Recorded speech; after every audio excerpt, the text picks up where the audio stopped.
लोगों को सेक्स के बारे में पता है लेकिन सेक्सुअल हेल्थ अवेयरनेस क्या है उनके बारे में नहीं पता। क्योंकि जब हम पढ़ते थे तब हमारा रिप्रोडक्टिव वाला चैप्टर था ना वो तो स्किप ही हो जाता था। ओह! क्योंकि ये टेबू मानते हैं, टेप बोलते हैं इसकी यस, बात करना ये गंदी बात नहीं गंदी बात है। करनी। मुझे लगता है ये बहुत ही हाई टाइम है कि जहाँ पर हम ये मुद्दों के ऊपर खुल के बात करें। मेरे पास थोड़े दिन पहले ही एक पेशेंट आई थी। उसको उसकी एज 35-36 थी। हुँ। तो वो आई मेरे पास और बोलती है कि मैम मुझे अभी बच्चे की प्लानिंग करनी है। अब मैं एकदम वेल सेट हूँ और मुझे बच्चे की प्लानिंग करनी है। फिर हमने कुछ ऐसे बेसिक रिपोर्ट कराए। आई वाज़ सरप्राइज़्ड कि उसका ओवेरियन रिज़र्व है बिल्कुल ख़त्म हो चुका था। अगर ये जो रिज़र्व अपना बोला अंडे का जो रिज़र्व है वो ख़त्म हो जाता है पहले, तो फिर उसके बाद वो नेचुरल प्रेगनेंसी पॉसिबल नहीं है? नहीं, बिल्कुल भी नहीं। तो स्लीप बहुत ही इम्पोर्टेंट है। 2 बजे रात के 2 बजे हमारी हाइपोथैलेमस कन्फ्यूज़ हो जाती है कि भई ये दिन चल रहा है या रात चल रही है। हमने पूरा अक्खड़-बक्खड़ कर दिया है।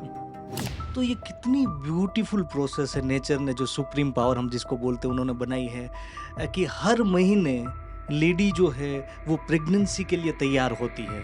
वो अपने बच्चे को लेके आता है कि देखो ma'am this is a real happiness. वाह! और कभी-कभी अपनी यूरिन प्रेगनेंसी टेस्ट किट का फ़ोटो भेजते हैं मेरे को और दिखाने आते हैं और वो जो उनके फेस पे जो खुशी होती है, आँख में आँसू होते हैं, this is the blessing for me. 4000 के स्केचर्स हम ऐसे बहुत ही खूमानदारी के साथ पहनते हैं लेकिन 2000 की और कुछ चंद कीमत की वैक्सीन हम नहीं दिलवा सकते, जो हमें प्रिवेंट कर सकती है कैंसर के अगेंस्ट।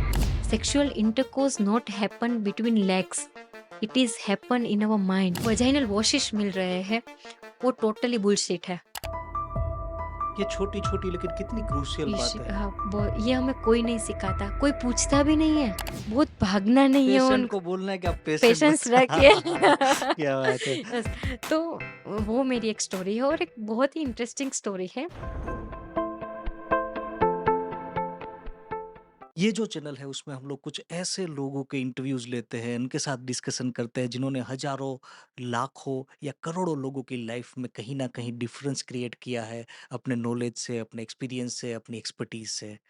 और आज के हमारे जो गेस्ट है वो बहुत ही स्पेशल है, डॉक्टर जलपा पादरिया, जो इनफर्टिलिटी और पीसीओडी रिलेटेड स्पेशलिस्ट है। और इनका जो मिशन है, मैं इनकी बहुत ही ज़्यादा रिस्पेक्ट करता हूँ क्योंकि उनका जो मिशन है वो बहुत ही बड़ा मिशन है। 100 से ज़्यादा छोटे-छोटे गाँव में जाकर उन्होंने लेडी को वो सेक्सुअली ट्रांसमिटेड डिसीज़ेज़ है, पीसीओडी जो बहुत ही बड़ी महामारी है आज की डेट में, उसके रिलेटेड इन्फॉर्मेशन देते हैं। इनफर्टिलिटी रिलेटेड वो इन्फॉर्मेशन देते हैं, उनको गाइड करते हैं ताकि वो हेल्दी रह पाएँ। आगे जाके कोई बड़ी बीमारी जो हो उन उनको वो होने से पहले उनको बचा पाए, और वो मिशन के ऊपर वो बहुत ही ज़्यादा डेडिकेटेड है। Let's start this amazing discussion. और मैं चाहता हूँ कि अगर आप मेल है तो ये जो इंटरेक्शन है उनको फीमेल के, आपके जो अपनी सिस्टर है, आपकी जो वाइफ है, आपकी जो मदर है, उनके साथ ये पॉडकास्ट, ये डिस्कशन को ज़रूर शेयर करिएगा। और आप भी इसे बहुत ही अच्छे से समझिएगा क्योंकि ये कुछ ऐसे टॉपिक है जो लगते हैं टेबू लेकिन हमारी लाइफ को बहुत ही ज़्यादा इम्पेक्ट करते हैं। सो आइए स्टार्ट करते हैं। Let us make a difference. Welcome doctor Jalpa Padaria. Thank you. सबसे पहला सवाल ये कि आपने कई सौ पेशेंट्स को ट्रीट किया है अभी तक। हर रोज आपके पास कई लेडी आती है, कई कपल्स आते हैं। तो आपको क्या लगता है कौन सा बड़ा प्रॉब्लम आज की डेट में लोग फेस कर रहे हैं जहाँ तक उनके हेल्थ की बात है? देखो कई सारी ऐसी महिलाएँ आती हैं, मदर्स आती है अपने डॉटर्स को लेके, टीनेज में स्पेशली कि वो बोलती है कि इर्रेगुलर पीरियड्स है। मैम मेरी डॉटर को 2 महीने पहले माहवारी आई थी और अभी 2 महीने हो गए हैं, लेकिन अभी तक पीरियड नहीं आया और उसका वज़न भी है, वो भी बढ़ता जा रहा है। तो ये इर्रेगुलर पीरियड्स है, उसके पीछे एक बहुत बड़ा कारण है, बहुत बड़ा एक रीज़न है जो रिस्पॉन्सिबल है, वो है पीसीओडी। तो एम्स का मैडम एक स्टडी में पढ़ रहा था, जैसे अवेयरनेस की बात कर रहे हैं, उन्होंने वहाँ पर बोला था कि बच्चे पैदा करने वाली उम्र की करीबन 20 टू 25% भारतीय महिलाओं को पीसीओडी या पीसीओएस है। हम उसको पेंडेमिक भी बोल सकते हैं। ओह! नॉर्मली ये हर ऐज की लड़की में देखने को मिलता है, जी, लेकिन ये ज़्यादातर टीनेज की लड़कियाँ जो लोग पढ़ रही है, पढ़ाई कर रही है, उन लोगों में ये ज़्यादा देखने को मिलता है। ओके। और इसका मतलब क्या है? पीसीओडी का फुल फॉर्म क्या है और ये एक्चुअली होता क्या है? पीसीओडी का मतलब है पॉलीसिस्टिक ओवेरियन डिजीज़। हुँ, हुँ। जो हमारी ओवरीज़ होती है, उसमें छोटे-छोटे ज़्यादा मात्रा में जो अंडे बनते हैं, जिसको हम सिस्ट कहते हैं, उसकी वजह से जो हमारी बॉडी में जो सिम्पटम्स डेवलप होते हैं, उसको हम पीसीओडी कहते हैं। Okay, okay. पॉली मतलब मल्टीपल, मल्टीपल सिस्ट सिस्ट मतलब गाँठ है आई गाँठ है, थिंक। तो ओवरीज़ में जब मल्टीपल गाँठें बनती है बन बिकॉज़ ऑफ इमैच्योर वो अंडे पक नहीं पाते, पाते। उसके कारण जो सिम्पटम्स मिलते हैं उसको बोलते हैं PCOD. Yes, am I right? Yes you are right. Okay, तो उसके लक्षण क्या होते हैं? अगर किसी को पीसीओडी है तो उसके लक्षण क्या होते हैं? उनको क्या-क्या मेन प्रॉब्लम्स पाई जाती है? ज़्यादातर लड़कियों में जो सबसे बड़ा प्रॉब्लम होता है कि जिनके बेसिस पे हम लोग डायग्नोसिस पे आते हैं जी। कि भाई इसको पीसीओडी है, वो हाँ। सबसे बड़ा मोस्ट कॉमन जो है सिम्पटम्स वो इर्रेगुलर पीरियड्स है। ओह! किसी को 2 महीने में आता है पीरियड, किसी की साइकिल की लेंथ 6 मंथ्स तक की भी हो जाती है ओह! और ओह! उसके साथ-साथ वज़न का बढ़ना। The hmm. Weight gain is the main symptoms of the PCOD. ओह! चेहरे पे खील, मुहासे आना, वेट बढ़ना, उसके साथ-साथ कभी-कभी हमें थायरॉइड की भी कंप्लेंट देखने को मिलती है। चेहरे पे पीठ पे अनचाही जगह पे बाल आ जाते हैं। ओह! और हर 10 में से आपने बोला 2 से 3 या 3 हर 5 में से 1 या 2 लड़की को ये होने की आज की डेट में ये पाया जाता है। ये it's a big big pandemic आपने पैंडेमिक। जैसे बोला। तो इसका रीज़न क्या है? क्यों होता है ये रोग? क्यों होता है पीसीओडी? ये जी, देखो सबसे पहले हमारी मम्मियाँ थी, वो भी पीरियड में होती थी। हमारे जी, दादियाँ थी, नानियाँ थी, वो भी पीरियड में होती थी। जी। लेकिन उन लोगों में ये सिम्पटम्स देखने को नहीं मिलते थे। हुँ। हमने अभी ये पीसीओडी है, बहुत ट्रेंड में है क्योंकि it is a kind of lifestyle disorder. What we are doing right now, we are paying for our bad lifestyle. हम जो भी लाइफ़स्टाइल अभी जी रहे हैं, उसके लिए हम पे कर रहे हैं। हुँ, तो हुँ। मेन जो कारण है पीसीओडी का, हुँ, हुँ, हुँ, वो हुँ। हमारी लाइफ़स्टाइल है, बैड लाइफ़स्टाइल है। ओहो! हुँ, हुँ, हुँ। क्योंकि कभी-कभी हम बाहर का इतना जंक फूड खा लेते हैं, हमें पता है उसमें प्रिज़र्वेटिव है, ज़्यादा कैफ़ीन वाली चीज़ें खा लेती है, जिसकी वजह से हमारे हार्मोन में कुछ गड़बड़ी हो जाती है। The hmm. Main culprit behind the PCOD is insulin resistance. ओह! यानी कि आप थोड़ा डिटेल में बता पाइए थोड़ा इंटरेस्टिंग लग रहा है कि इंसुलिन का बढ़ना और पीसीओडी का उसका कनेक्शन। तो वो बढ़ने से एक्चुअल बॉडी में लेडी की जो बॉडी होती है उसमें होता क्या है एक्चुअल में? हार्मोनल इम्बैलेंस वाला आपने बात बोला। यस। फीमेल की बॉडी में 4 मेन हार्मोन्स होते हैं, जी। FSH, LH, estrogen and progesterone. Okay. जो एस्ट्रोजन और प्रोजेस्टेरॉन है, वो हमारी माहवारी के लिए बहुत ही इम्पोर्टेंट है। जब हुँ। हमारे ओवरीज में से हर महीने एक वो अंडा रिलीज होना चाहिए जिसकी वजह से हमें पीरियड आते हैं। तो जब ये एस्ट्रोजन और प्रोजेस्टेरॉन हमारे ओवरीज में जो अंडे बनाते हैं, उसके हुँ। साथ साथ उसमें एक मेल हार्मोन भी पाया जाता है जिसको हम सीरम टेस्टोस्टेरॉन कहते हैं। ओह! जो ओवरीज अंडे बनते हैं उसमें सीरम टेस्टोस्टेरोन की वजह से ये सारे सिम्टम्स हमें देखने को मिलते हैं, हुँ, जैसे हुँ। वजन का बढ़ना, इरेगुलर पीरियड्स, मेल के जैसे पैटर्न के बाल आना, खील आना, मुहासे होना, और सबसे ज़्यादा पाए जाने वाला है सिम्टम्स वो इनफर्टिलिटी है। तो ये जो हार्मोन की पैटर्न है वो टोटली डिस्टर्ब हो जाती है just because of insulin resistance. और आपने जैसे बोला इर्रेगुलर पीरियड्स तो किसी लेडी को पता कैसे चले कि उसका पीरियड रेगुलर है या नहीं है? क्योंकि कई लेडी को जल्दी पीरियड्स आ जाते हैं, कई लोगों को कई लेडी को टाइम लगता है। तो रेगुलर पीरियड किसको बोलते हैं ताकि ये समझा जाए कि कोई पर्टिकुलर लेडी को इर्रेगुलर पीरियड है या नहीं? देखिए, रेगुलर पीरियड की परफेक्ट डेफिनेशन क्या है कि हुँ, अगर कोई फीमेल को 22 से 35 डेज़ की साइकिल है, सपोज़ कोई पीरियड को अपनी माहवारी है, वो 22 से 22nd डेट पे आ जाती है, जी। किसी को वो प्रोलॉन्ग होके 35 डे तक आती है, जी, जी। तो उसको हम नॉर्मल पीरियड्स बोलते हैं। हाँ। वो पीरियड है वो जनरली जब पीरियड स्टार्ट होता है उसके 2 से 8 दिन तक उसका फ्लो रहता है नॉर्मल हुँ, हुँ, पीरियड हुँ, में। हुँ, हुँ। अगर वो पीरियड ज़्यादा पेनफुल ना हो, नॉर्मल पेनफुल हो, अगर आपको दिन में 1 बार पेन किलर लेनी पड़े, हुँ, हुँ, हुँ। सेक्सुअल इंटरकोर्स के बीच में आपको ब्लीडिंग ना हो, हुँ, दोनों पीरियड की साइकिल के बीच में आपको ब्लीडिंग ना हो और हुँ। उसमें से जब आप आपका ब्लीडिंग होता है तब ज़्यादा क्लॉट्स पास ना हो, तो उसको हम नॉर्मल पीरियड्स कहते हैं। कि जिन फीमेल को हुँ, हुँ। 22 से 35 डेज़ की साइकिल होती है, उसको हम कंसीडर करते हैं नॉर्मल पीरियड्स। ओके। तो इर्रेगुलर पीरियड्स का होना और पीसीओडी का, क्या हर एक इर्रेगुलर पीरियड्स पीसीओडी होता है या पीसीओडी में इर्रेगुलर पीरियड्स होता ही है? ये दोनों का क्या क्रॉस कनेक्शन है? नहीं, पीरियड्स और पीसीओडी हम लोगों ने क्या कर दिया है कि हॉर्मोन्स को हमने ब्लेम कर दिया है। कि हुँ, कई पेशेंट आते हैं और बोलते हैं, मैम मुझे हार्मोनल इम्बैलेंस हुआ है, मेरा वेट गेन हो रहा है, मुझे पीसीओडी है। Hmm. Irregular period it's a kind of symptoms of the PCOD. कि ओके। इंसुलिन रेजिस्टेंस जब हमारी बॉडी में बढ़ जाता है तो उसकी वजह से हार्मोनल इम्बैलेंस हो जाता है और कई बार उसकी वजह से इर्रेगुलर पीरियड आते हैं। लेकिन ऐसा ज़रूरी नहीं है कि हर एक पीसीओडी पेशेंट में सेम सिम्पटम्स हमें देखने को मिले। ठीक है? ओह! तो पीसीओडी का और इरेगुलर पीरियड्स का नाता है, हुँ। लेकिन सभी फीमेल का वो सेम कंप्लेंट, सेम सिम्पटम्स के साथ नहीं आते कि भई इरेगुलर पीरियड है तो पीसीओडी होता ही होता है, ऐसा नहीं होता। हाँ, कई लोग कई लेडी क्योंकि आज की डेट में पीसीओडी पीसीओडी इतना चल हाँ, रहा है, हर एक जगह पे इंटरनेट पे आपको हर एक इन्फॉर्मेशन हाँ, मिलती है। तो कई लोग कई लेडी ये डर जाती है कि इर्रेगुलर पीरियड्स है तो उनको पीसीओडी होगा और उसके साथ उनका स्ट्रेस लेवल भी बढ़ स्ट्रेस लेवल जाता बढ़ है। जाता है। तो स्ट्रेस का और पीसीओडी का क्या कोई कोरिलेशन है? देखो, मैं जब पढ़ रही थी तब मैंने सुना था कि आजकल की फीमेल लाइक झांसी की रानी, हुँ, हुँ, सब करती है, हुँ, हुँ। मल्टीटास्किंग। बच्चे को भी सँभालती है, वर्क को भी सँभालती है, अपने इन-लॉज़ को भी सँभालती है, जी। किचन को भी देखती है। तो हुँ, कई बार क्या होता है, हमारे पास एक हाइपोथैलेमस ग्लैंड है, एक पिट्यूटरी ग्लैंड। तो जब हम ज़्यादा सोचते हैं, स्ट्रेस लेते हैं, तब हमारी हाइपोथैलेमस और हमारी पिट्यूटरी ग्लैंड दोनों कन्फ्यूज़ हो जाती है। देखो, मैं डॉक्टर हूँ, पूरा दिन काम करती हूँ, मुझे घर का भी देखना पड़ता है, अपना काम का भी देखना पड़ता है। हुँ, तो मेरे दिमाग में एक स्ट्रेस रहता है कि भई चलो मुझे वो भी करना है, ये भी करना है, हॉस्पिटल जाना है, घर का देखना है, वो है, हुँ, ये है, पेशेंट्स को देखना है। हुँ। तो हमारी बॉडी में जो डाइजेशन सिस्टम है, वो हमारा परफेक्ट डाइजेशन नहीं होता। ओह!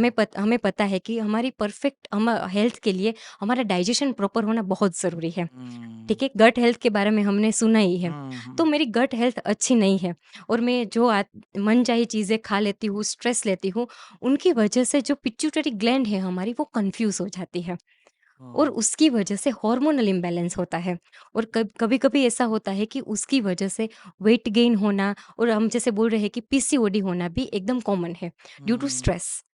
हुँ। तो अभी एक और चीज़ आपने बहुत इंटरेस्टिंग बोली डाइट यस। क्योंकि स्ट्रेस तो है उसका डाइट के साथ भी आपने जैसे बोला पीसीओडी का कनेक्शन है उसको थोड़ा इलाबोरेट करेंगे कि क्या कनेक्शन है उसमें?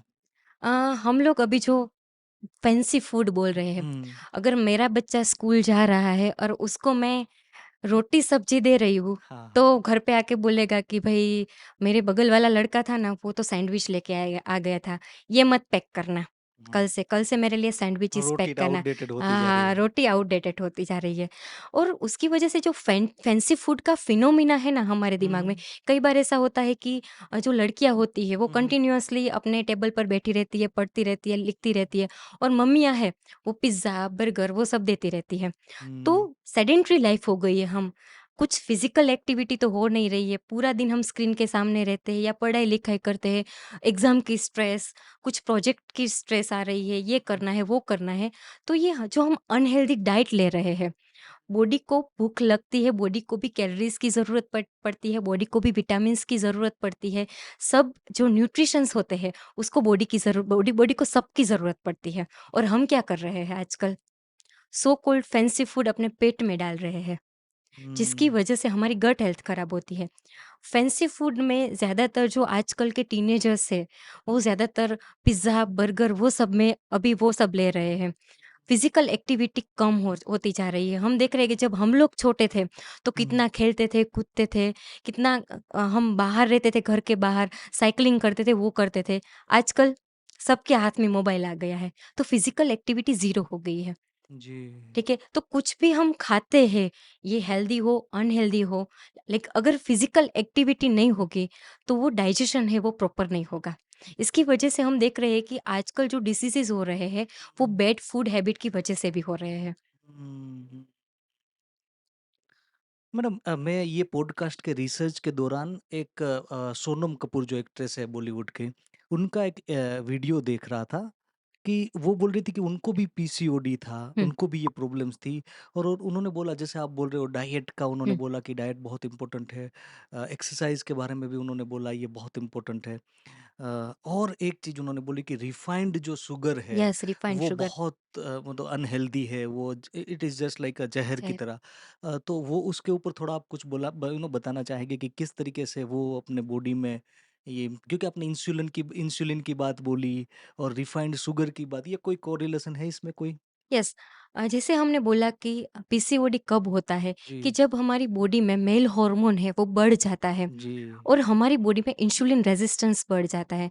हम कोई भी चीज़ें लेते हैं, शुगर लेते हैं तो इंसुलिन क्या करता है कि इंसुलिन जब पैनक्रियाज़ में से सिक्रीट होता है, हमारे स्वादुपिंड में से इंसुलिन सिक्रीट होता है तो वो शुगर को ऐसे दबाने की कोशिश करेगा कि उसको लेवल में लाने की कोशिश करेगा। इंसुलिन, यस, जब हाँ। हम ज़्यादा शुगर डालेंगे, रिफाइंड शुगर डालेंगे, फास्ट फूड डालेंगे और प्रिज़र्वेटिव सब डालेंगे, प्रिज़र्वेटिव वाला खाना, तो इंसुलिन तो ऑलरेडी हमारी बॉडी में ये पीसीओडी वाले जो लड़कियाँ हैं, उनमें ऑलरेडी इंसुलिन रेज़िस्टेंस है, डेवलप हो चुका है, जिनकी वजह से पीसीओडी हुआ है। तो जितना भी हम शुगर डालेंगे, बॉडी में शुगर बढ़ता ही जाएगा, बढ़ता भी जाएगा, तो उसकी वजह से वेट गेन भी होता है। तो हम लाइफ़स्टाइल में हम लोग फूड को कंसीडर कर सकते हैं, हम लोग एक्सरसाइज़ को कंसीडर कर सकते हैं, हम लोग स्ट्रेस रिडक्शन जो है, उसको कंसीडर कर सकते हैं आई थिंक। और कुछ लाइफ़स्टाइल में? मेरा मैं जो भी मेरे पेशेंट आते हैं मेरे पास, हाँ। मैं उनकी मम्मियों को बोलती हूँ कि आप इसकी पढ़ाई पर कम ध्यान दें। आपको ऐसा ध्यान देना है कि आपकी बच्ची है, वो खेलती है कि नहीं खेलती है। या क्योंकि लॉस ऑफ फिज़िकल एक्टिविटी कई बार तो मम्मियाँ ऐसा बोलती है कि आज तो मेरी बेटी चल के स्कूल गई। ये चल के स्कूल गई को हमने ऐसा फैंसी बना दिया ना कि हम उसको बेचारी फ़ील कराते हैं। जब हम छोटे थे तो हम तो 4-5 किलोमीटर चल के स्कूल जाते थे, कॉलेज जाते थे, प्रैक्टिस के लिए जा रहे थे। जी। और ये आपको लगता है ये जो पीसीओडी के केसेस है, वो उसमें सडन राइज़ आपको देखने को मिल रहा है, ऐसा लग रहा है यस, आपको? Yes, yes. आप द कैसे केसेस आर जी, यू ये won't believe that much increasing that मैंने आपको पहले बोला कि it's a kind of pandemic. कभी-कभी 5 पेशेंट आते हैं तो उसमें 1 पेशेंट को तो पीसीओडी होता ही होता है। आप कैसे पता लगाते हो? केवल लक्षण को देख के आपको पता लग जाता है, सिम्पटम्स को देख के कि इनको पीसीओडी या कोई रिपोर्ट वगैरह आप कराते हो डिटेल में? यस। पहले तो पेशेंट आता है उसकी हमें डिटेल हिस्ट्री लेनी पड़ती है, उसकी हुँ, फैमिली हिस्ट्री भी लेनी पड़ती है। कभी-कभी ऐसा होता है कि मम्मियों को कि उसकी मम्मी को भी पीसीओडी हो तो बच्ची में भी आ सकता है, तो हुँ। पहले उसकी डिटेल हिस्ट्री हमें लेनी होती है। जी, जी। उसके बाद हम उसको ब्लड इन्वेस्टिगेशन के लिए बोलते हैं, उसमें हुँ, ज कुछ हार्मोन्स के रिपोर्ट होते हैं। उसके बाद हम पेशेंट को जो फीमेल पेशेंट होते हैं, उसको सोनोग्राफी के लिए बोलते हैं। पीसीओडी वाले जो पेशेंट होते हैं, उसकी ओवरीज़ में एक मोती की माला की तरह अपीयरेंस आता है, जो ये ओवरीज़ होती है उसमें हाँ। मोती की माला की तरह दिखता है। आप बहुत ही सिंपल भाषा में ये थोड़ा हमें एक्सप्लेन करें कि नॉर्मल जो मेंस्ट्रुअल साइकिल होती है उसमें किस तरीके से यहाँ पर अंडे जो बनते हैं जिसको एग जिसको हाँ, बोलते हैं वो बनते हैं ओव्यूलेशन जो है वो होता कैसे है नॉर्मल साइकिल कैसी है और उसको कंपेयर करके थोड़ा बताइए कि जिनको पीसीओडी होता है उनको किस तरीके से होता है ये आप इनको इनके यस, या प्लीज यस। हमारे पास ये एक यूट्रस होता है। जी जी यूट्रस के अंदर हमारे अंदर ये लाइनिंग्स होती है, ठीक है? हाँ ये 2 लाइनिंग्स का मतलब वो क्यों होती है हाँ, मैं आपको हाँ समझाती हूँ।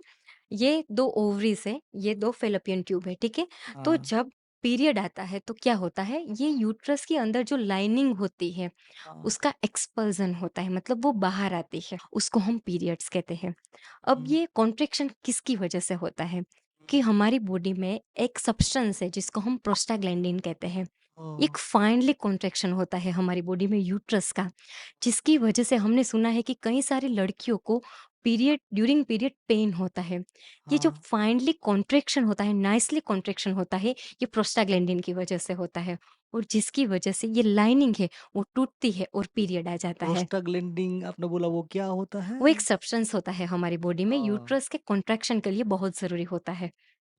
तो ये थोड़ा बहुत माइल्ड पेन होना इज़ गुड आप बोल रहे कि नेचुरल है ऐसा बोल रहे हो आप? यस, मैंने बोला ना कि जो पीरियड में जो टू मच पेन, पहले हाँ, नॉर्मल पेन और टू मच पेन में क्या होता है, अगर आपको दिन में 1 से 2 बार टेबलेट लेनी पड़े, तो ये नॉर्मल पेन है, ठीक ओह! है? अगर आपके बहुत ज़्यादा टॉलरेट नहीं करना है कि ये मुझे बहुत पेन हो रहा है तो मुझे टेबलेट नहीं लेनी है। आप ले सकते हैं, आप नॉर्मल कॉम्बीफ्लाम भी ले सकती है, मेफकाइन भी ले सकती है, प्रोटीन भी ले सकती है। ये टैबलेट आप रूटीनली जब आपको पीरियड होता है, आपको पेन होता है तो आप ले सकती हैं। लेकिन ये too much pain, unbearable pain है, then you need to consult a doctor. Hmm. ये जो है वो हमारी ओवरीज़ ओवरी है, से यस, ये हमारा अंडाशय है, कि जहाँ पर अंडाशय यानी कि अंडे को जो आशय देता है वो आई यस थिंक एंड अंडाशय, ठीक है ना? तो यहाँ से ये जो अंडाशय एग जो होते हैं वो अलग से ही होते हैं कि उसके ऊपर कोई लेयर वगैरह कुछ होता हाँ, है? उसके ऊपर भी लेयर होता है। उसके क्या बोलते हैं? फॉलिकल बोलते हैं, यस, हाँ, तो ये अंडे के ऊपर फॉलिकल है, ठीक है। ठीक है। अभी ये बाहर कब निकलेगा? उनको कैसे पता चलेगा कि इसको ये अंडा जो है उनको ये फ़ैलोपियन ट्यूब में से निकलना है और यहाँ पर ये जो गर्भाशय जो है वहाँ पर आना है, उनको किस तरीके से पता है? उसमें हार्मोन जवाबदार होते हैं, ऐसा हाँ, बोलते हैं आप? जिसको हम ओव्यूलेशन कहते हैं, ठीक है? हाँ। मैंने आपको बोला कि 4 हॉर्मोन्स हमारी बॉडी में ज़रूरी होते हैं, हाँ, हाँ। FSH, LH, estrogen and progesterone. तो ये कितनी ब्यूटीफुल प्रोसेस है नेचर ने जो सुप्रीम पावर हम जिसको बोलते हैं उन्होंने बनाई है कि हर महीने लेडी जो है वो प्रेगनेंसी के लिए तैयार होती है। यस, हर महीने यानी कि तैयार हर होती है। महीने अंडा बनता है, पिट्यूटरी ग्लैंड में से फॉलिकल स्टिम्युलेटिंग हार्मोन जो है एफएसएच जिनको बोलते हैं वो उसका सिक्रीशन होता है।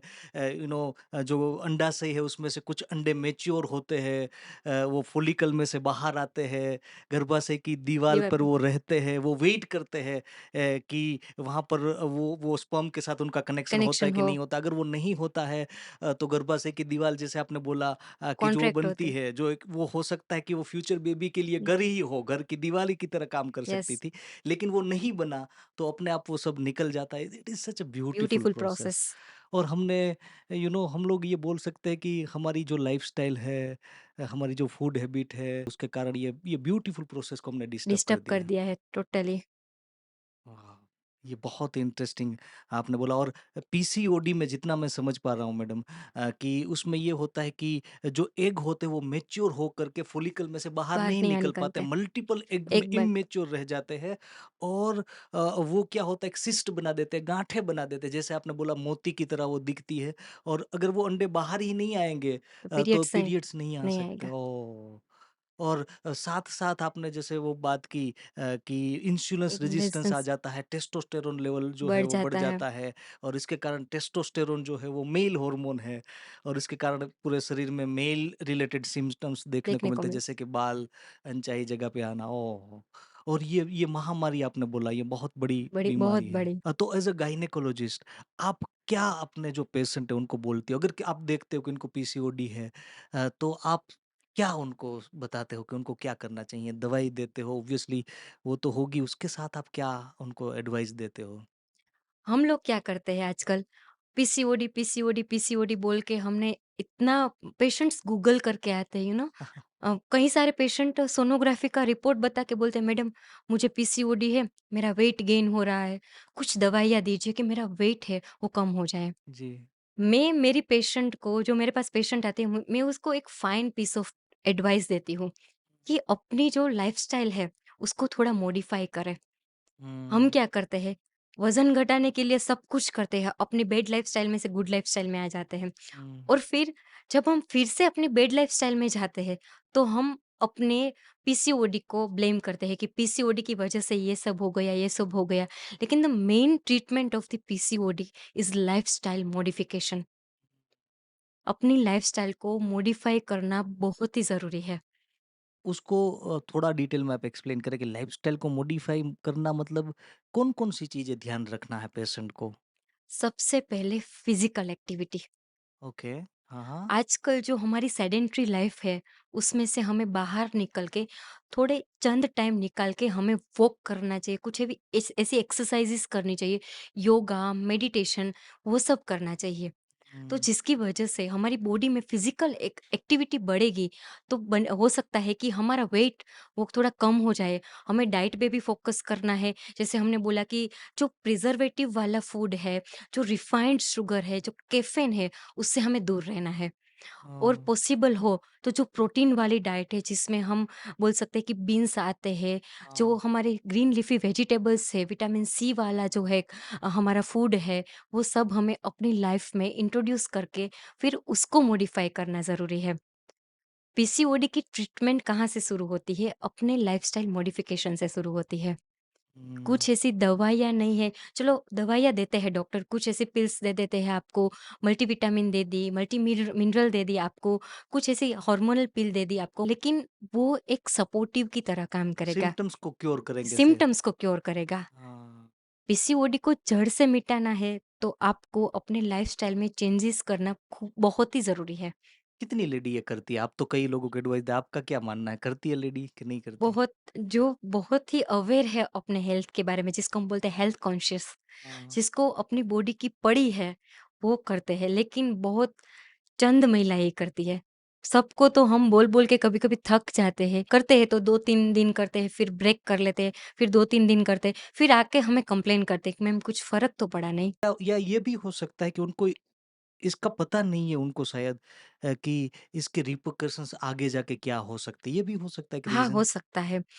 हम क्या करते हैं, ज्यादातर हमारी कंट्री में जब हम बीमार होते हैं तब हम डॉक्टर के पास जाते हैं। जी, जी, जी। कभी-कभी हमें हमारे प्रिकॉशंस के लिए, प्रिवेंशन के लिए भी डॉक्टर के पास जाना चाहिए। हाँ, मैं मेरी पेशेंट को ये एडवाइस करती हूँ कि जब आप 15 और 16 ऐज की हो जाए, आप अब आपको लगे कि मुझे डॉक्टर के पास जाना है और कुछ एडवाइस लेनी है, चाहे वो सेक्सुअल हेल्थ के रिलेटेड हो, हुँ, पीरियड्स के रिलेटेड हो, एक्ने के रिलेटेड हो, कुछ भी हो, तो अपने डॉक्टर के पास जाके आप उनसे बात करें। डॉक्टर विल नेवर गोना जज यू। वो कभी कुछ भी असम्पशन नहीं लगाएँगे, कुछ आपको उस बोलती हो उसको, तो वो अपना काम करेंगे, कभी आपको जज नहीं करेंगे। लेकिन आपको एक गुड पीस ऑफ एडवाइस तो मिल ही जाएँगी उनसे। Great, great, great. मैडम मैंने कहीं पर ऐसा पढ़ा था कि जो लेडी होती है उनके एग्स जो होते हैं वो फिक्स ही होते हैं। यस। वो ऊपर-नीचे नहीं होते हैं वी आर और having a limited number of eggs. ओह! तो उसका क्या इम्पोर्टेंस है और एक्चुअली ये किस तरीके से ये काम करता है लेडी की पूरी लाइफ साइकिल में? देखो, जब हम माँ के गर्भ में होते हैं हुँ, और हम जब जन्म लेते हैं, जब हम बाहर आते हैं, तो बहुत ही लिमिटेड नंबर ऑफ एग्स होते हैं हमारे पास। जैसे हमने बोला कि हर महीने 1 अंडा बनता है और हमें पीरियड आता है, तो वो हुँ, लिमिटेड नंबर ऑफ एग्स है, उसमें से हमें यूज़ करने हैं एग्स। ओह! ठीक है? तो ये बहुत ही कम एज में कभी-कभी ऐसा होता है कि पीसीओडी वाले पेशेंट में ज़्यादातर हमने बोला कि पॉलीसिस्टिक ज़्यादा अंडे बन जाते हैं, तो वो अंडे हैं, वो लिमिटेड नंबर ऑफ एग्स है हमारे पास, वो जल्दी खत्म हो जाते हैं। ठीक है? तो ये लिमिटेड नंबर ऑफ एग्स के लिए कई सारे रिपोर्ट्स भी होते हैं कि वो जानने के लिए कि जिसको रिज़र्व कितना पड़ा है? हाँ, ओवेरियन रिज़र्व कितना है। मैं तो मेरे हर एक पेशेंट को बोलती हूँ कि जब आप शादी के लिए प्लानिंग कर रहे हो और आपकी शादी को थोड़े दिन बाकी है, तो आप अपना ओवेरियन रिज़र्व का टेस्ट ज़रूर करवाएँ। ओह! जिसको ये एक सिंपल सा ब्लड टेस्ट है, जिसको हम एएमएच बोलते हैं। AMH AMH yes, anti Mullerian hormone, जिसकी ऊपर से हमें पता चलेगा कि हमारे में ओवेरियन रिज़र्व कितना है। ओवेरियन रिज़र्व पता होना बहुत ही ज़रूरी है। उससे क्या फ़ायदा होता है? देखो, कई सारी ऐसी महिलाएँ होती हैं जो अपने करियर को लेके बहुत ही सीरियस होती हैं। जी, जी। अगर मुझे ऐसा लगा कि मुझे बच्चे का प्लान करना है 30 के मेरी 30 की एज हो जाए, उसके बाद मुझे बच्चे का प्लान करना है। लेकिन अगर मैंने ये ओवेरियन रिज़र्व का रिपोर्ट पहले से ही करवाया होता, तो मुझे आगे से पता चलेगा कि मेरा ओवेरियन रिज़र्व कितना है, मुझे बच्चा कैसे प्लान करना है। तो प्रेगनेंसी प्लान के लिए भी बहुत ईज़ी होता है, क्योंकि हमें ये जानना ज़रूरी है कि हमारा ओवेरियन रिज़र्व कितना है। उसके बेसिस पे हम फ्यूचर में बच्चे के लिए प्लानिंग कर सकते हैं। माने कि अगर फॉर एग्ज़ाम्पल किसी का ओवेरियन रिज़र्व है, वो ख़त्म हो जाता है और फिर उसको उसके बाद उनको बच्चे के लिए प्लान करना है, तो वो नहीं कर पाती? नहीं, वो बहुत ही डिफ़िकल्ट होता है। ओह! आजकल कई सारी ट्रीटमेंट्स अवेलेबल है मार्केट हुँ, में। हम देख ही रहे हैं कि कितने सारे आईवीएफ सेंटर्स खुल गए हैं। बच्चे के लिए अगर ओवेरियन रिज़र्व खत्म हो गया, तो हमारे पास ये सारी टेक्निक्स है, हुँ, लेकिन नेचुरल कंसेप्शन में हमें दिक्कतें आ सकती है। हम लोगों ने बात की कि we have limited number of eggs, तो हुँ। एग्स ही नहीं है, ओवेरियन रिज़र्व ही नहीं है, तो बच्चा कैसे होगा? और इसीलिए ये बहुत ही ज़रूरी है कि क्योंकि कई बार क्या लोग करते हैं मैरिज के बाद प्रेगनेंसी को बहुत सालों तक पोस्टपोन करते रहते यस, हैं, फिर यस, उनको यस। पता ही नहीं है उनका वो रिजर्व खत्म होते जा रहा है। और जब वो ऐसा हो सकता है, ये हाइपोथेटिकल एग्जांपल है कि जब वो प्लान करे तभी उनको पता चले कि है ही हाँ, नहीं रिजर्व। मेरे पास थोड़े दिन पहले ही एक पेशेंट आई थी। उसको उसकी एज 35-36 थी। हम्म। तो वो आई मेरे पास और बोलती है कि मैम मुझे अभी बच्चे की प्लानिंग करनी है। अब मैं एकदम वेल सेट हूँ और मुझे बच्चे की प्लानिंग करनी है। फिर हमने कुछ ऐसे बेसिक रिपोर्ट कराए। आई वाज़ सरप्राइज़्ड कि उसका ओवेरियन रिज़र्व है बिल्कुल ख़त्म हो चुका था। ओ। ठीक है? तो जब फीमेल पूरी तरह से फ्री हो जाए, उसको लगता है कि अब मैं वेल सेट हूँ और एज बढ़ जाती है और ओवेरियन रिज़र्व ख़त्म हो जाता है, तो फिर उसके पास और कोई तो रास्ता बचता नहीं है। ठीक है? मेरी एक पीस ऑफ एडवाइस है, जो भी ये पॉडकास्ट सुन रहे हैं, कि पॉसिबल हो तो जब आपकी शादी हो, बिलो 30 एज हो आपकी, तो आपको तुरंत ही बच्चा प्लान कर लेना चाहिए। क्योंकि ये कैच 22 वाला सिचुएशन है। कई बार हाँ, करियर को लेकर के फैमिली को फैमिली। पोस्टपोन करते हैं कि फैमिली वो प्लानिंग को पोस्टपोन करते हैं, फिर प्लानिंग के लिए करियर को पोस्टपोन करना है। यस, ये यस, यस। पूरी पूरी गेम में गेम पूरा लाइफ ही कहीं न कहीं फिर वो जो मातृत्व जिसको बोलते हैं नेचुरल, वो कहीं न कहीं पीछे छूट पीछे छूट सकता है। गए। हाँ। पुअर ये ओवेरियन हाँ जी। पुअर ओवेरियन रिज़र्व होता है, उन महिलाओं में फैमिली प्लानिंग में बहुत दिक्कतें आती हैं। कभी-कभी ऐसा होता है कि वो प्री मेनोपॉज़ में भी हो सकती है, ठीक है? पेरी-मेनोपॉज़ पेरी जिसको जिसको हम पेरीमेनोपॉज़ या प्री मेनोपॉज़ बोलते हैं, उसके टाइम में भी वो हो सकती है, वो जिसकी क्या होता है? देखो मेनोपॉज़ जैसे मेनार्की मतलब कि जब फीमेल को पीरियड स्टार्ट होता है, उसको हम मेनार्की बोलते हैं। हाँ, जिसको हम बोलते हैं कि लेडी है वो अपनी टीनेज में एंटर हो चुकी है। जी। वैसे ही हमारी लाइफ का फीमेल की लाइफ का एक फ़ेज़ होता है, जिसको हम मेनोपॉज़ कहते हैं, जिसमें उनका पीरियड है वो आना बंद हो जाता है, तो ओह! उसको हम मेनोपॉज़ कहते हैं। हुँ। और पेरी-मेनोपॉज़ क्या होता है?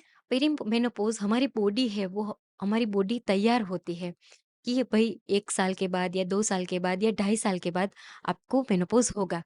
उसके लिए हमारी बॉडी होती है, कुदरत ने इतनी सारी अच्छी सिस्टम हमारी बॉडी में दी है कि वो हमें प्रिपेयर करती है वाह! कि ये भई देखो ये मेनोपॉज़ आने वाला है। क्या बात है।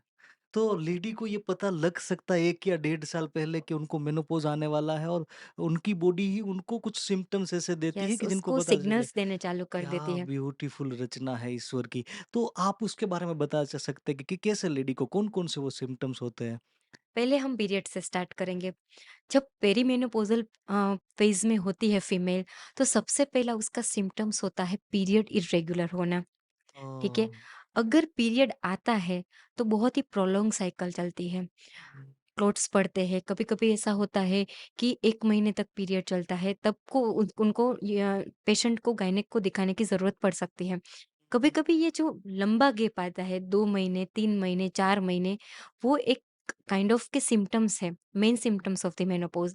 उसके साथ-साथ मूड में भी चेंजेस आना स्टार्ट हो जाता है, जैसे थकान लगना, बॉडी एक होना, बैकएक होना, कहीं जगह पे चैन ना लगना, ये सब पेरीमोन मेनोपॉज़ के सिम्पटम्स हैं। कभी-कभी लॉस ऑफ सेक्सुअल डिज़ायर होना, these hmm, are the most common symptoms of the hmm. Perimenopausal जो फेज़ होता है उसके। तो अगर किसी लेडी को ये बहुत ही इम्पोर्टेंट मुद्दा है मैडम हम जो अभी डिस्कशन कर रहे हैं।